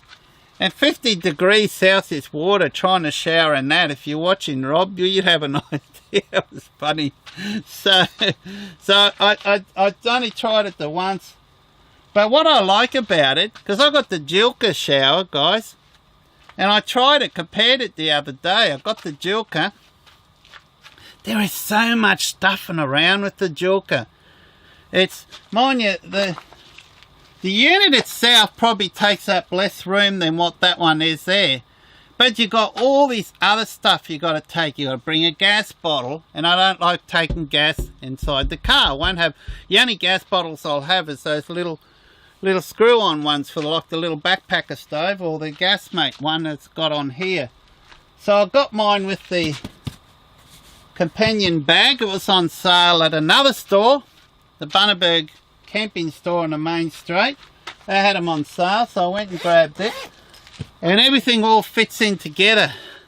But what I like about it, it's very quick and easy to set up. With the Jilka, you got so much, the time it takes just setting up. I could have boiled some water and whack it in a bucket and just have a shower with my little, and the time it took just to set that up. But now I don't have to worry about boiling the water anymore now, because honestly that's quite a pain, because sometimes you boil the water, it takes a long time to wait to boil enough water for a shower. But now I don't need to anymore, this thing here. So I can't wait to go put it to use. Stays in the car all the time. I've got a spot there for it that just fits perfectly, and I'll just leave it in here all the time. So we got to thank you, Luke. And yeah, it works better than I thought they do. Good live, mate. Excellent. We've got 10 people watching at the moment. This is a very long live video, so it's a shame I can't edit some of these. I've got to do some separate videos on some of the stuff I'm talking about. And just a matter again, because it's been a week now since I put a video out. But I went on a big start. I mean, guys, this month is going to be my most successful month. I finally nailed over 30,000 views for the month so far. It's been a goal of mine for quite a long time to nail 30,000. Let me take this hat off. Geez, wearing this hat all the time. Oh my God. Does that look better? And I'm parading Steve. You'll be happy. I know Steve's not on watching live now. Maybe Annie is. If you're watching live, can you comment? I'm wearing your shirt, mate. I've got to get one made up for my own one day, guys, from SMG Sport. I've got to get some shirts made up. So, any more comments? Yeah. So, yeah. So, it's quicker than the Jilka. It's got less junk you got to take. Everything fits in there. You know, the hoses are quite compact. easy to wind up. The connectors are a little bit hard to get in, aren't they? You got to really push hard, maybe with a bit of use. They work fine. But I love how you can just use those bottles, and I've got a stash of them. I didn't realise how many I had. I opened the cupboard and there's about 10 of them, because I own one of those flamethrower stoves, I call them. They're Coleman free, unsunk or whatever. It's almost impossible to cook on because it just blasts. So I don't use it anymore because I don't want to take a gas bottle with me anymore. So I had a stash of these Coleman style, and I didn't realise I got about 10 of them at home. So I got a stash, and when I bought this, I went back uptown to buy a bottle. They're like $15 now. But Rob showed me I took some. Rob's modified his so that he can refill them, and so he just refills them off his bigger gas bottles at home for a lot cheaper, basically for like $2 or $3 instead of like $15. And he reckons he's got one there that he's refilled quite a number of times, and that's the one he used last time. So if you're on the road and you're using it a lot, then that's probably a good idea. But me, that I'm not travelling so much, and I still got 10 brand new bottles at home that's probably going to last me for yonks years. So I'm laughing, so it's not going to cost me anything to heat that up. I didn't realise I had that many. Oh boy, guys, just excuse me. I'm just going to go get a drink, and while I do that, let me just fix the exposure on this and check out this beautiful Burnett River. How blue that is, how clean that is. I am so thirsty, guys.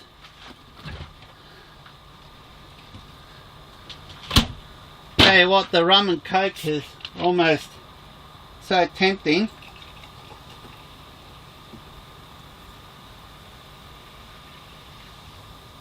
This would have to be the longest live feed I think I have ever done. I got no idea how long I've been talking for.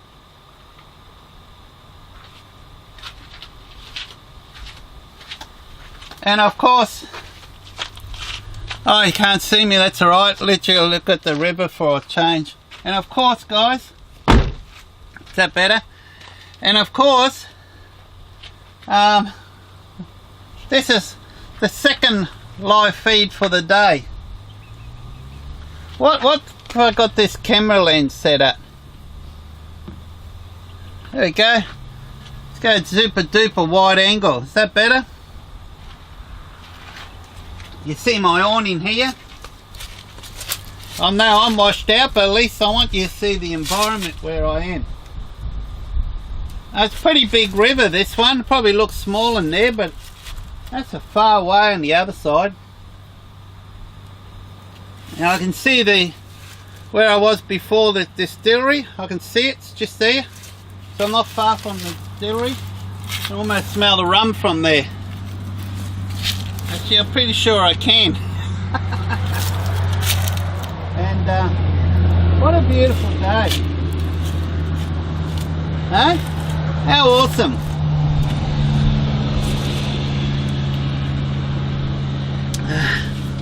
So it's thirsty work, this. Let me see any more comments.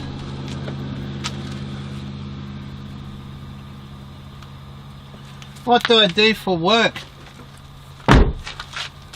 I work on computers, custom build computers, setting up network, doing security cameras. Used to do a lot of that. We used to be farmers. We're mostly farmers, retired farmers, sold the farm. So worked very hard in my younger age, guys. Worked very hard so I can enjoy myself a little bit right now. I'm not as young as what you think I am. I'm approaching nearly close to 60. You'll be surprised about that. I'm not a young fella anymore. But I've had many jobs, mostly farmer, because we had our own farms. But I was a photographer for a while. for a long time. I was a professional photographer doing freelance. So I used to shoot weddings as well. Well, I shouldn't say shoot. I used to photograph weddings. And I also had my own computer business, a mobile based one, where I repaired computers and build computers.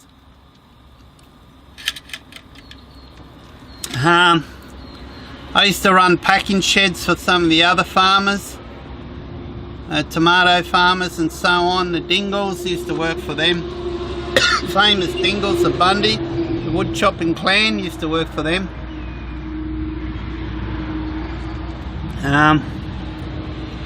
Don't do a lot of work nowadays anymore, guys.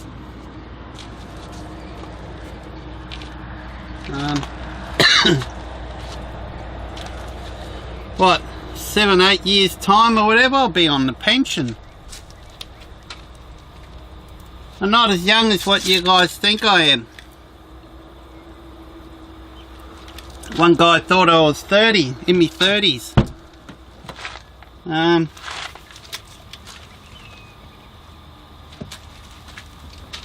So yeah, but I had this computer business I was running for probably like 20 years, and then I just took a break from it occasionally each summer and went and did the work for the Queensland Turtle Research. Did that for about 17-18 years. Now guys, let me explain, that was mostly volunteer stuff, except for when I went over to the islands.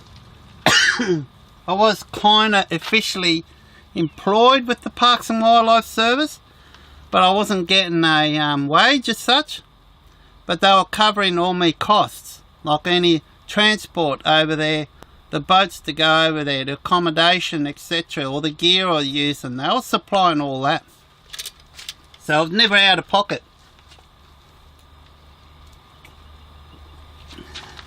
But it worked really good for me, because I'd work really hard through the year and build up enough funds so I can afford to support myself and take the month or so off in summertime and go off and hit really hard the research. But that used to go for about 4 or 5 months per year, the research thing. So at night time I'd do the research and then get up in the morning and go work. Sometimes it was a bit tough. There's been times I did all-nighters along that Monrepose beach, drive home and go to work without sleeping. Oh, train. Finally got one coming through. Okay, check this out. Let me zoom in. Oh, I wish I had my telephoto on. I probably could potentially put the telephoto on.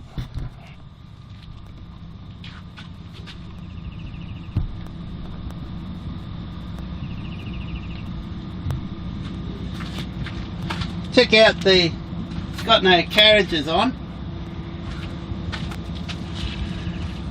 Check out the sugar train.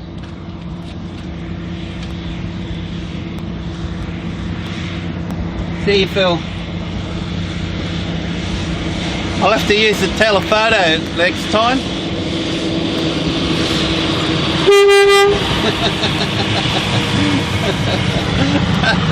There we go, waved it. If he could blow the horn, he blew his top. Finally.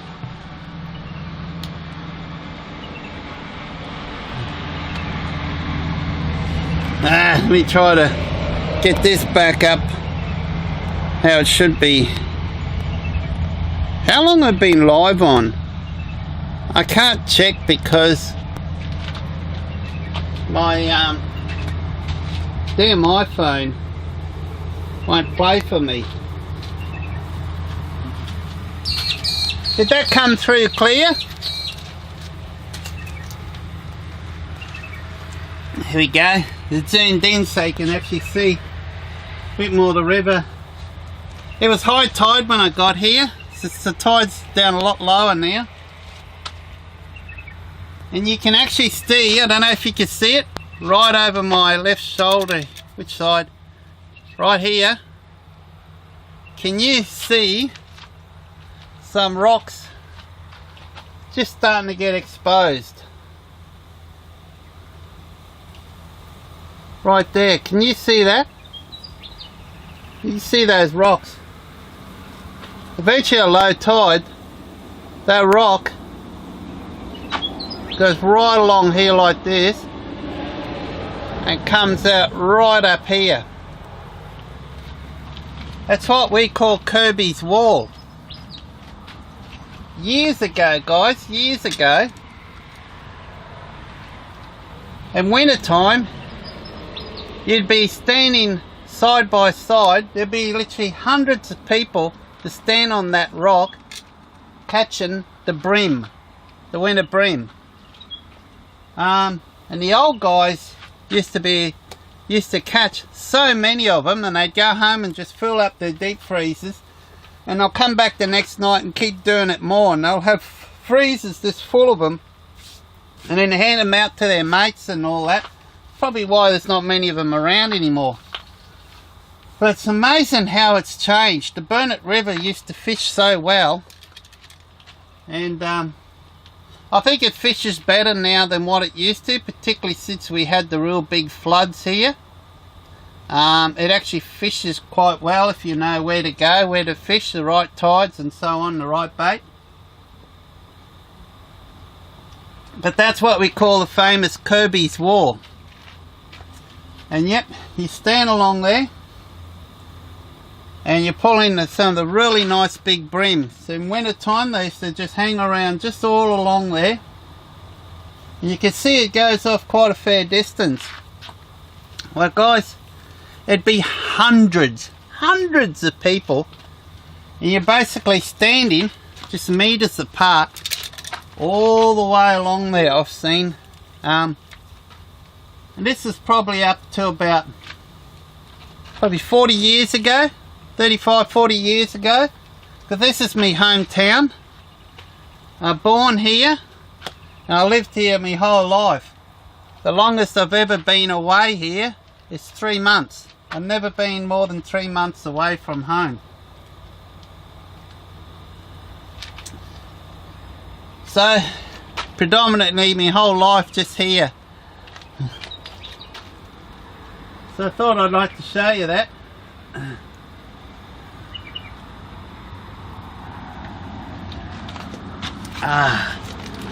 Oh boy, I'm thirsty. I better check my phone. The battery on my phone, well, it's doing. Okay, it's down to 45%. It was on 70% before I started this live feed. Let me adjust this exposure for me.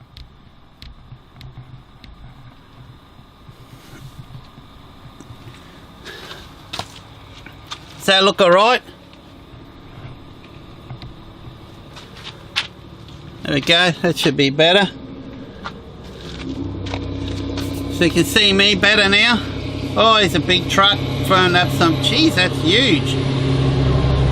Far out, it's got a big trailer on the back of that. So guys, whew, how long have I been going for? I haven't checked for messages for a while. You still there, Luke?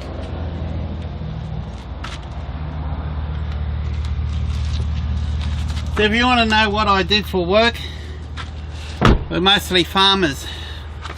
We used to grow tobacco. I remember as a kid, I was 6, 7 years old, picking tobacco on the farm. Then we sold the farm and then we moved in town, and then I started working for other farmers.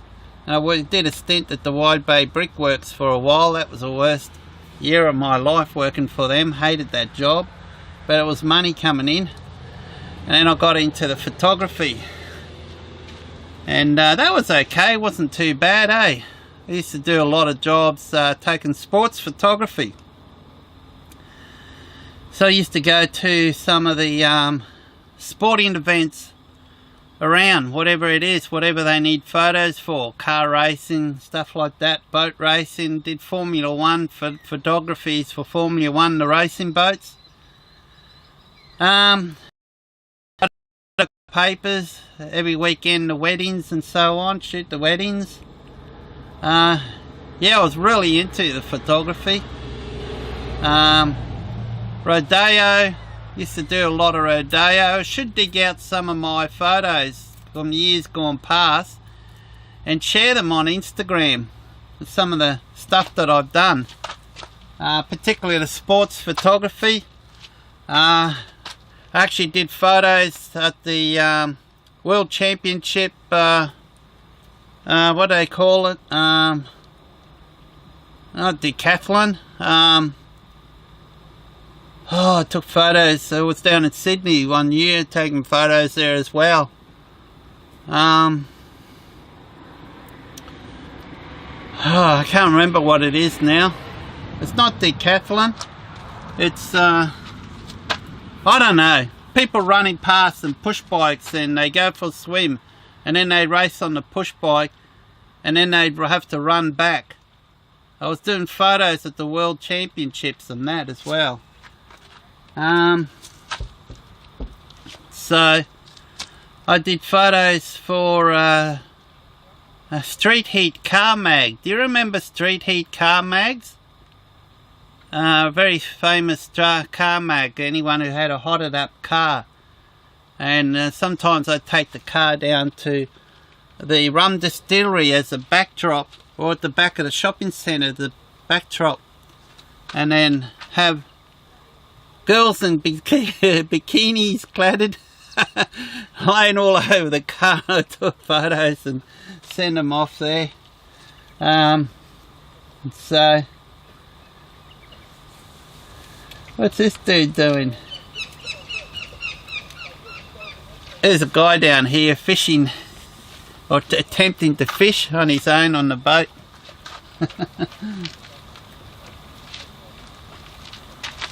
And then I stopped doing the photography. Now, these are the days when we were using film. There was no digital then. We were getting sport these days. And then 20 years I had my own computer business. Triathlon, that's it. Triathlon. I've got one of the triathlon photos.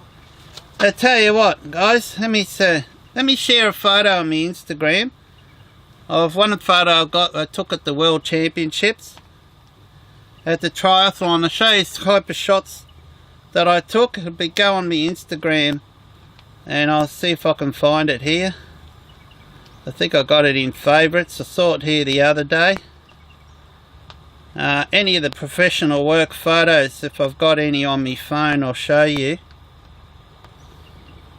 Here we are.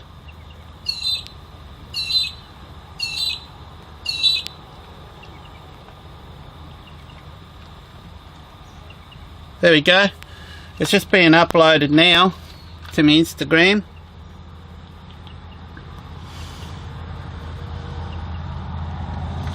Bit slow as it normally is with the iPhone. Wow, the iPhone's really struggling in this spot. I don't know why. I mean, she's going three bars out of 5. Oops. That's not even going to upload.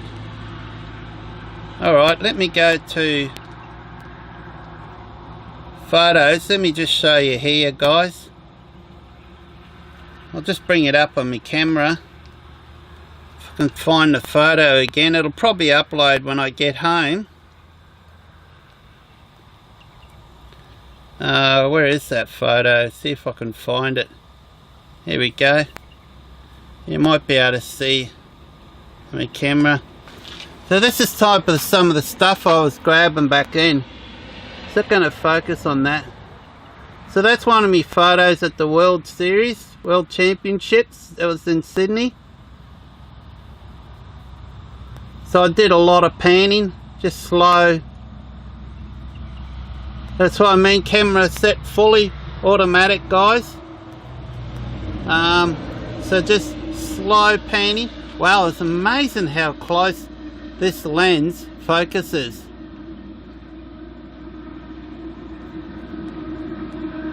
So camera set to manual.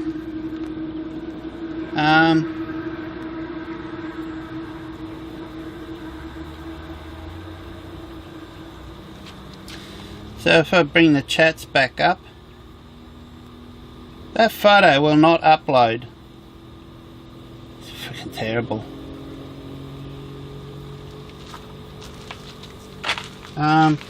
Cool, looks good, mate. Yeah. Well, that's why I was pretty good at it, guys. That's why I got the big jobs at the time when I was doing it as a pro photographer. So everything was just, that's why every time I use the camera, it's always manual. I don't have anything automatic.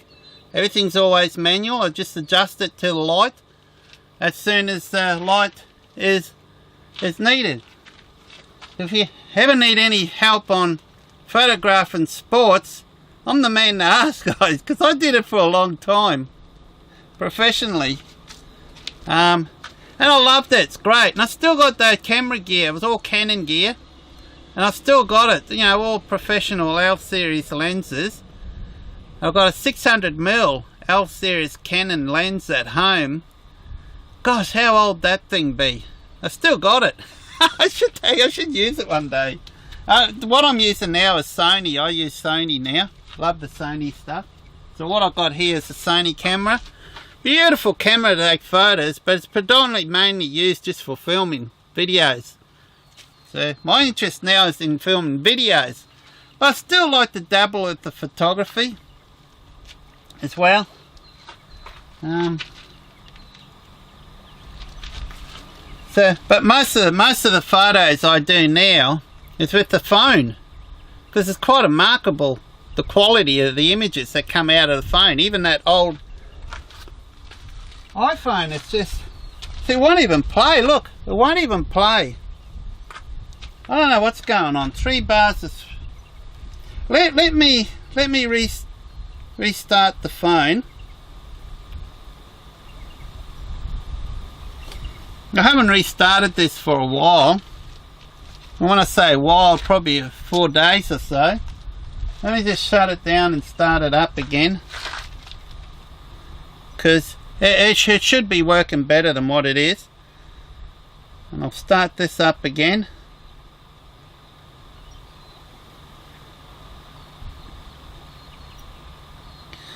I got some cracker photos of the Formula 1 boats racing, just in slow motion. Guys, geez, it won't even start. Maybe it's still trying to shut down.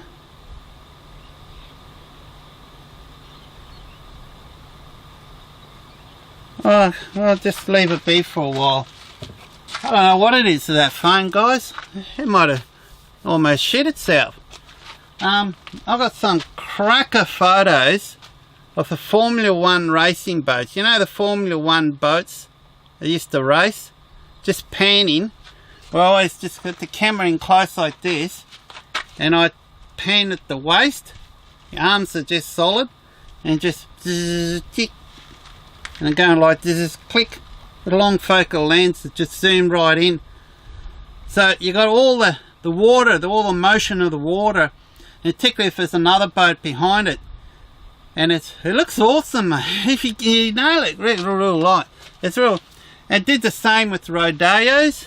Rodeo photography, even some of the swimming events. I remember I used to go to some of the swimming events, and I used to just walk along the side of the pool and taking photos and try to do slow motion effect photos of that. And it's quite awesome. Sometimes the water, as the hands come out the water, and you got this streak of water flowing like this, it's like a loop of water coming out.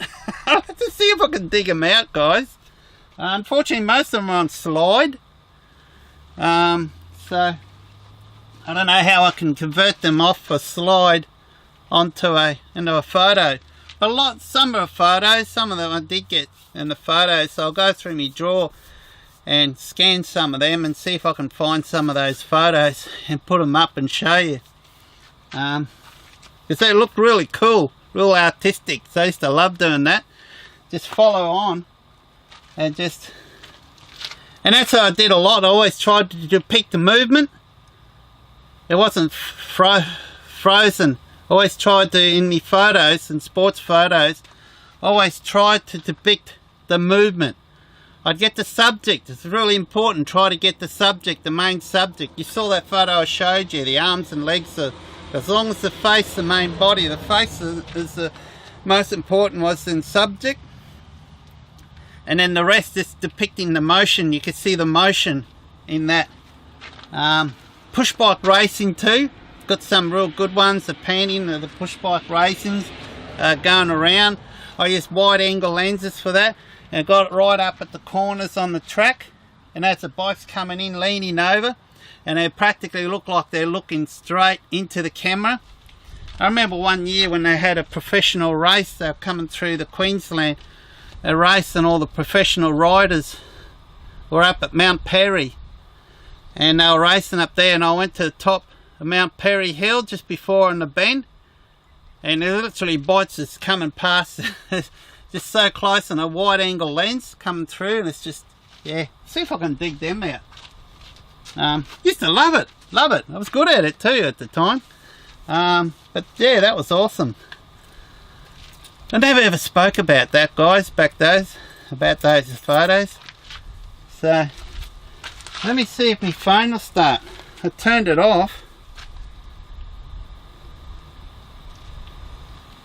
Here we are, starting up now. I hope there is no issue with this, because I want to trade it in and get the money back on it what I can. You see, it's attempting.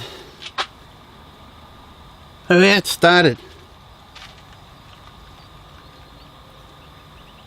Alright. Now let me bring up, see if there's any comments here. It's 1:05, guys. I might call it off shortly. I don't know how long I've been on because I can't see.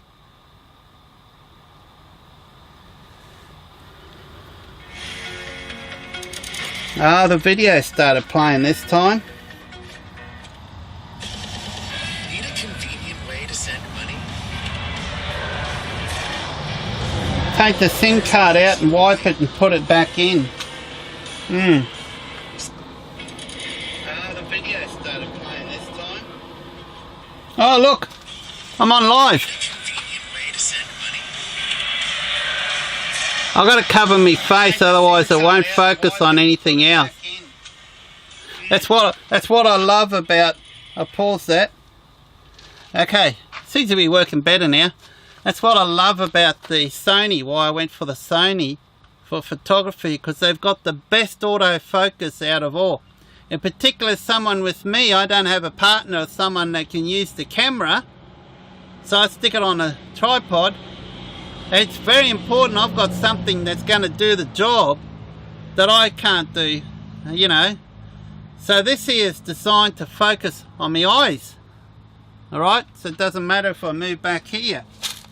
No matter if I move back here. Get the door out. Oh, I didn't realise I've got a car park right beside me. Doesn't matter if I sit back here. That should be following me focus wise. Is it keeping me in focus? Has it got me in focus? See? That's what I love. When you get up close to a camera like this, guys. You see how blurry it is in the background? So I love that in my photography. I love that blurriness so it's not distracted. And the colours too, because photography really is an art form. And it's an art form you're painting in light. That's what I call it. Instead of painting a brush, you're actually painting light. So light is very important. Light is very important. Where the light's coming from, the colour and so on. This is a very dull day for photography right now. It's an overcast day. So it's not really an ideal day. Although for sports, it's pretty good because Not so bad with the cameras nowadays. 110 minutes. Wow. That's awesome. 110 minutes. Can I hit 2 hours? Shall we try to hit 2 hours, guys? Let me see. I'm just worried about the phone. Just checking here to see what my camera battery is at. Oh, it won't come up. Oh well, whatever it is. If it conks out, guys, you know why.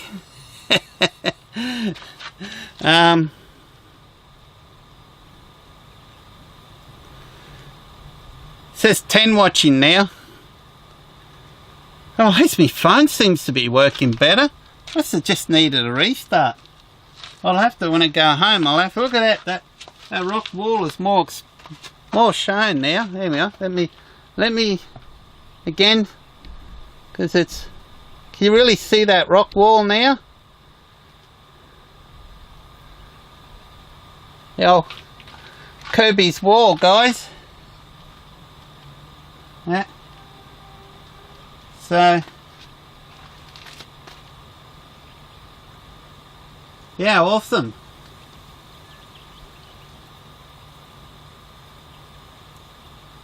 Well, just to the left here, it looks like someone's been trying to, I'm all dark now. You're just playing around with light, guys. In a professional world, I'll have another light here shining on me. I mean, you don't need a lot for light. I used to use a lot of reflectors.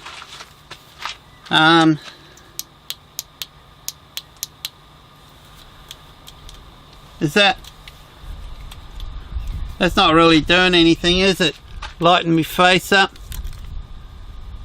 Just need something a lot brighter. Need a real bright light.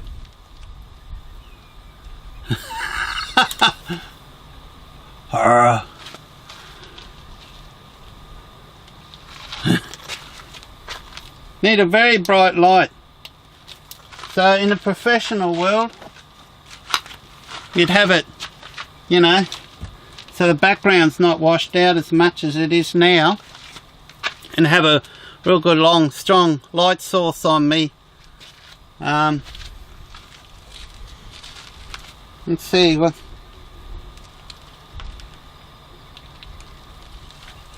Nice and clear, yeah.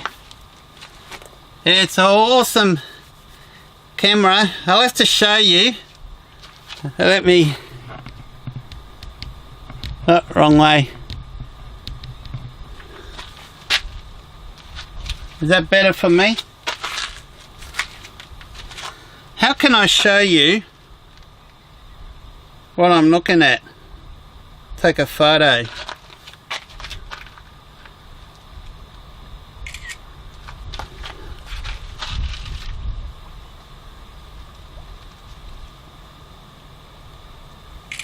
There we go. Check out my gear. That's funny, check out my gear, you know what I mean. See? See the antennas up here? It's broadcasting out to YouTube live on this real good camera. Is that focusing on my finger? There we go. Boy, this thing can focus real close. Never realised. That's amazing.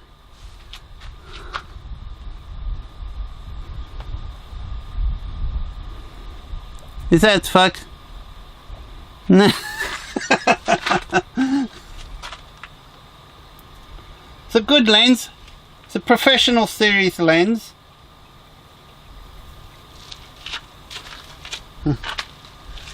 Yeah, the professional series lens. So it's the pro range of the lens. Very fast. 16 to 35 mil. It's one of their best Sony lenses that they have. I've owned it for what, three years? That's for 3-4 years now, whatever. So yeah, this is what I'm taking with me tomorrow, Terry, as long as the weather's still good tomorrow, as long as my sister's fine. So I'll have to get this car back home tomorrow and check the oil and so on, make sure it's all ready to go for the drive.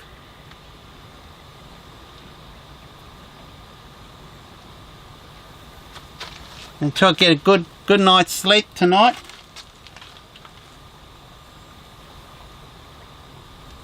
Yeah, Trev Cully, I proved to you. Yes, it's still live. Home for lunch, is this still live, anyone? Yeah, I'm still live, mate.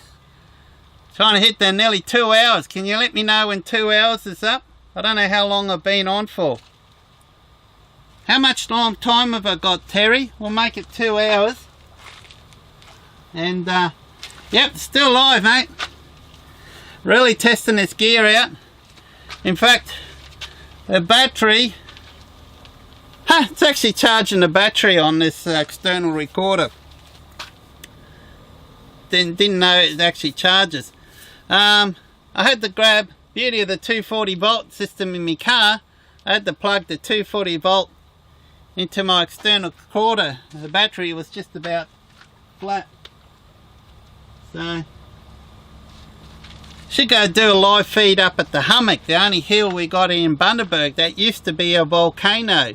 And that's why we got a lot of rocks along our beach, those dark rocks. Now, they were from the lava from the volcano many years ago. And so it's called the hummock. And it's only about 115 metres high. But still, even at that height, you get a good view. So with the more telephoto lens, now my telephoto lens with this, guys, it's only like a 28 to 75 mil. One day I like to get something a lot longer, like a 200 to 600 mil. My goal is I'd love to get a 200 to 600 mil lens, Sony lens for this. And they're not very dear. The one I'm looking at is not very dear, particularly when it goes on sale. So I'll invest in that one day. And once I've got that, guys, it's going to be awesome to use. I can imagine when I'm out camping, I can see a nice little bird in the tree. I'll be able to zoom right in on that and get some footage of that. So it'll add some really good B-roll footage, you know, some of the places I've been. So it'll be awesome. And places like up at the hummock, I could zoom right in on the city centre of Bundaberg and show that, zoom in on the beach and show you on that, and that'll give me quite 600 mil. That'll give me, wow. So this, it'll be a true 600 mil too, because this is a full frame camera. The sensor on it's full frame, so it's not like on those half frames or anything like that. So 600 mil lens is a 600 mil lens on the full frame, but it gives you a lot better quality too. So so we hit 2 hours. Cool. All right. Well, I should have grabbed the chair out. I don't know, but did I bring the chair? There should be a chair in here. It's probably too late now, but I'm just curious. I can see if I still got my chair in the car. Yeah, there is one there.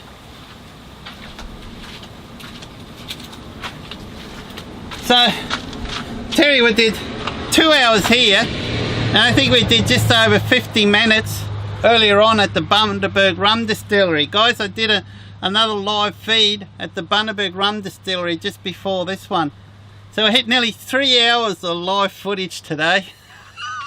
I wasn't planning on doing that. Oh my gosh. That's crazy, man. Oh, that's crazy. That's a bit distracting, isn't it? So, whew. That Kirby's wall is just about fully exposed now. Where's the fishing rod? Yeah. I don't have much interest in fishing anymore, Trev. I used to fish a lot, but It just bores me now. Imagine though, all this time I've been here, sitting here, I could have had a rod out there, and imagine if I caught a fish live on air and Buck was watching. Be somewhat embarrassing if I lost it. So Buck was on earlier on. Well, I don't know what he's up to now. He's probably getting his van ready. Hopefully he's filming a video of the van. I can't wait to watch it. And the walk around of the van. And that'll be awesome. There's a dude on the boat all by himself coming back again. So it's a wonder we haven't had the Bundy Bow come past. It's like a tour boat, you know, you can go on for 2 hours and do river cruising and so on. It's like an old, bit like similar to an old paddle ship boat, but it's not paddle ship. It's tiny. It's probably not a day where they have the tours. It used to be a lot more popular than it is. But of course we've got Lady Musgrave Island, and at the Port Marina you can go on day tours to Lady Musgrave Island, and that's a beautiful island. I've never done any turtle research there, guys, because it's one island where you have to pay. It wasn't covered, it wasn't funded by the government. So if I wanted to go do turtle research there, I would have to pay for it. So why do that when I can go to Heron Island for free? That was all funded by the government in places like that. Northwest Island. Oh, beautiful paradise, that Northwest Island, guys. And the sharks. Whew, geez, there's a lot of sharks there. Where was it? Was it Heron Island, I think it is? Or was it Northwest Island? One of the two's got an area called Shark Bay. And it's appropriately named Shark Bay, because there's just at least 50, 60 foot, or like 4 foot, round average 4 foot, some are foot and some are even over 4 foot long, reef sharks. They got the black tip and the white tip. So he's probably having a pie now. Hopefully he's not sharing the pie to Ruffer. Ruffer's put on a little bit of weight. I wasn't the only one. Guys, Ruffer. Oh, I love Ruffer. Met him quite a few times, played with him and so on. I think he almost knows me now. Used to be a little skinny fella like me. He's a bit like me now. He looks skinny on the video, but I think he's going to go on a diet. So there's no more pies for Ruffer, Buck. No more pies. Oh, Ross will get up you. And if you're watching this, you keep at him, Ross. Poor Ruffer. And he loves his pies too. Yeah. Yeah. I tell you what though, I feel good though, eh? You know, I'm not as fit. I can't run or anything like I did back then, but I tell you, I feel really good. And I put that down to the diet. We don't eat a lot of that commercial food, that junk you see with preservatives. We eat a lot of fresh fruit and veggies as much as you can, and if we're doing pasta, it's handmade, so there's no preservatives, anything like that. And tend to use flour that's got no preservatives in it as well. And quite often those type of flours are cheaper than what you can find at Woolies and so on, but it just tastes beautiful. And you make your own. So we don't buy any of those packaged meals you see in town. They're not good for you. So there's another dude coming by on a boat. This guy here, he's down here fishing. He's got a pretty decent setup. Got the electric motor on the front, flipping around a bit of lure. You can't see him now because it's all washed out. You can probably hear another boat back there in the distance. So What spot is this? 6 knots. Cool. I think that bloke's doing more than 6 knots. I'm down at a place called Kirby's Wall, we used to know it as, on the banks of the Burnett River in Bundaberg, Central Queensland, Australia, Earth. Okay, I don't know where you're from.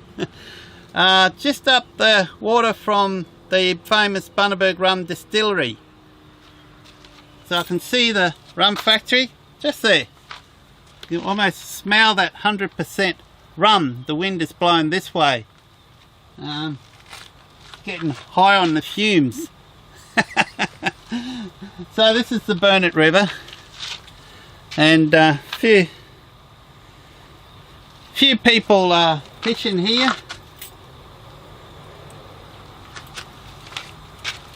So how cool is this?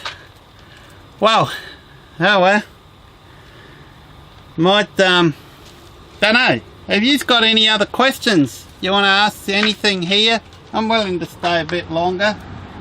But if you got any questions, this is a beautiful day. It's not blowing a gale like it normally does. It's funny, when I first got down here, it was blowing a gale. And I thought, well, what's going on here now? But then luckily 5 minutes after, it's not a breath of wind. Every time I come here, it's just, oh, man. So it's beautiful here, so I want to take advantage of it. There's no sunlight. It's very cloudy. It's supposed to be rain coming. Not today. We're probably going to get showers tonight.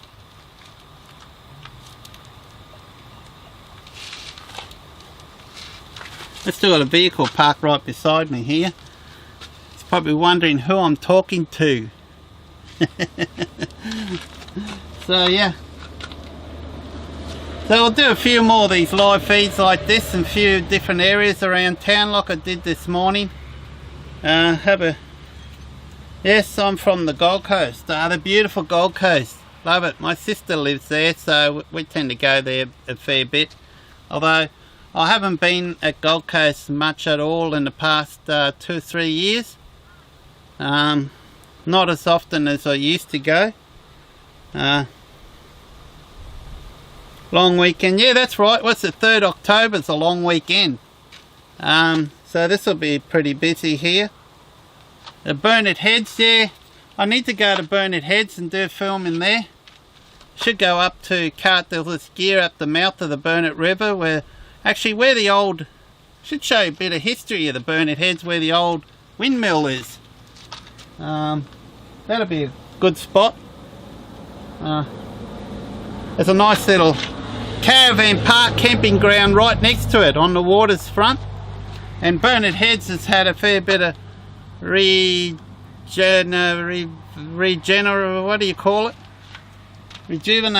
It's all been done up. The streets are nicer and so on. And you've got the nice little port marina there, which I'll go to and try to get a joint live feed.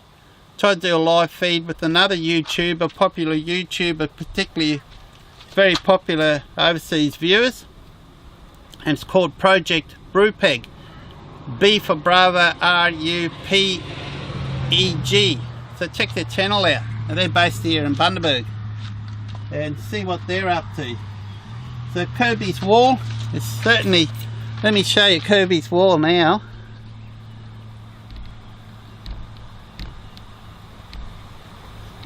So it's really obvious now, isn't it?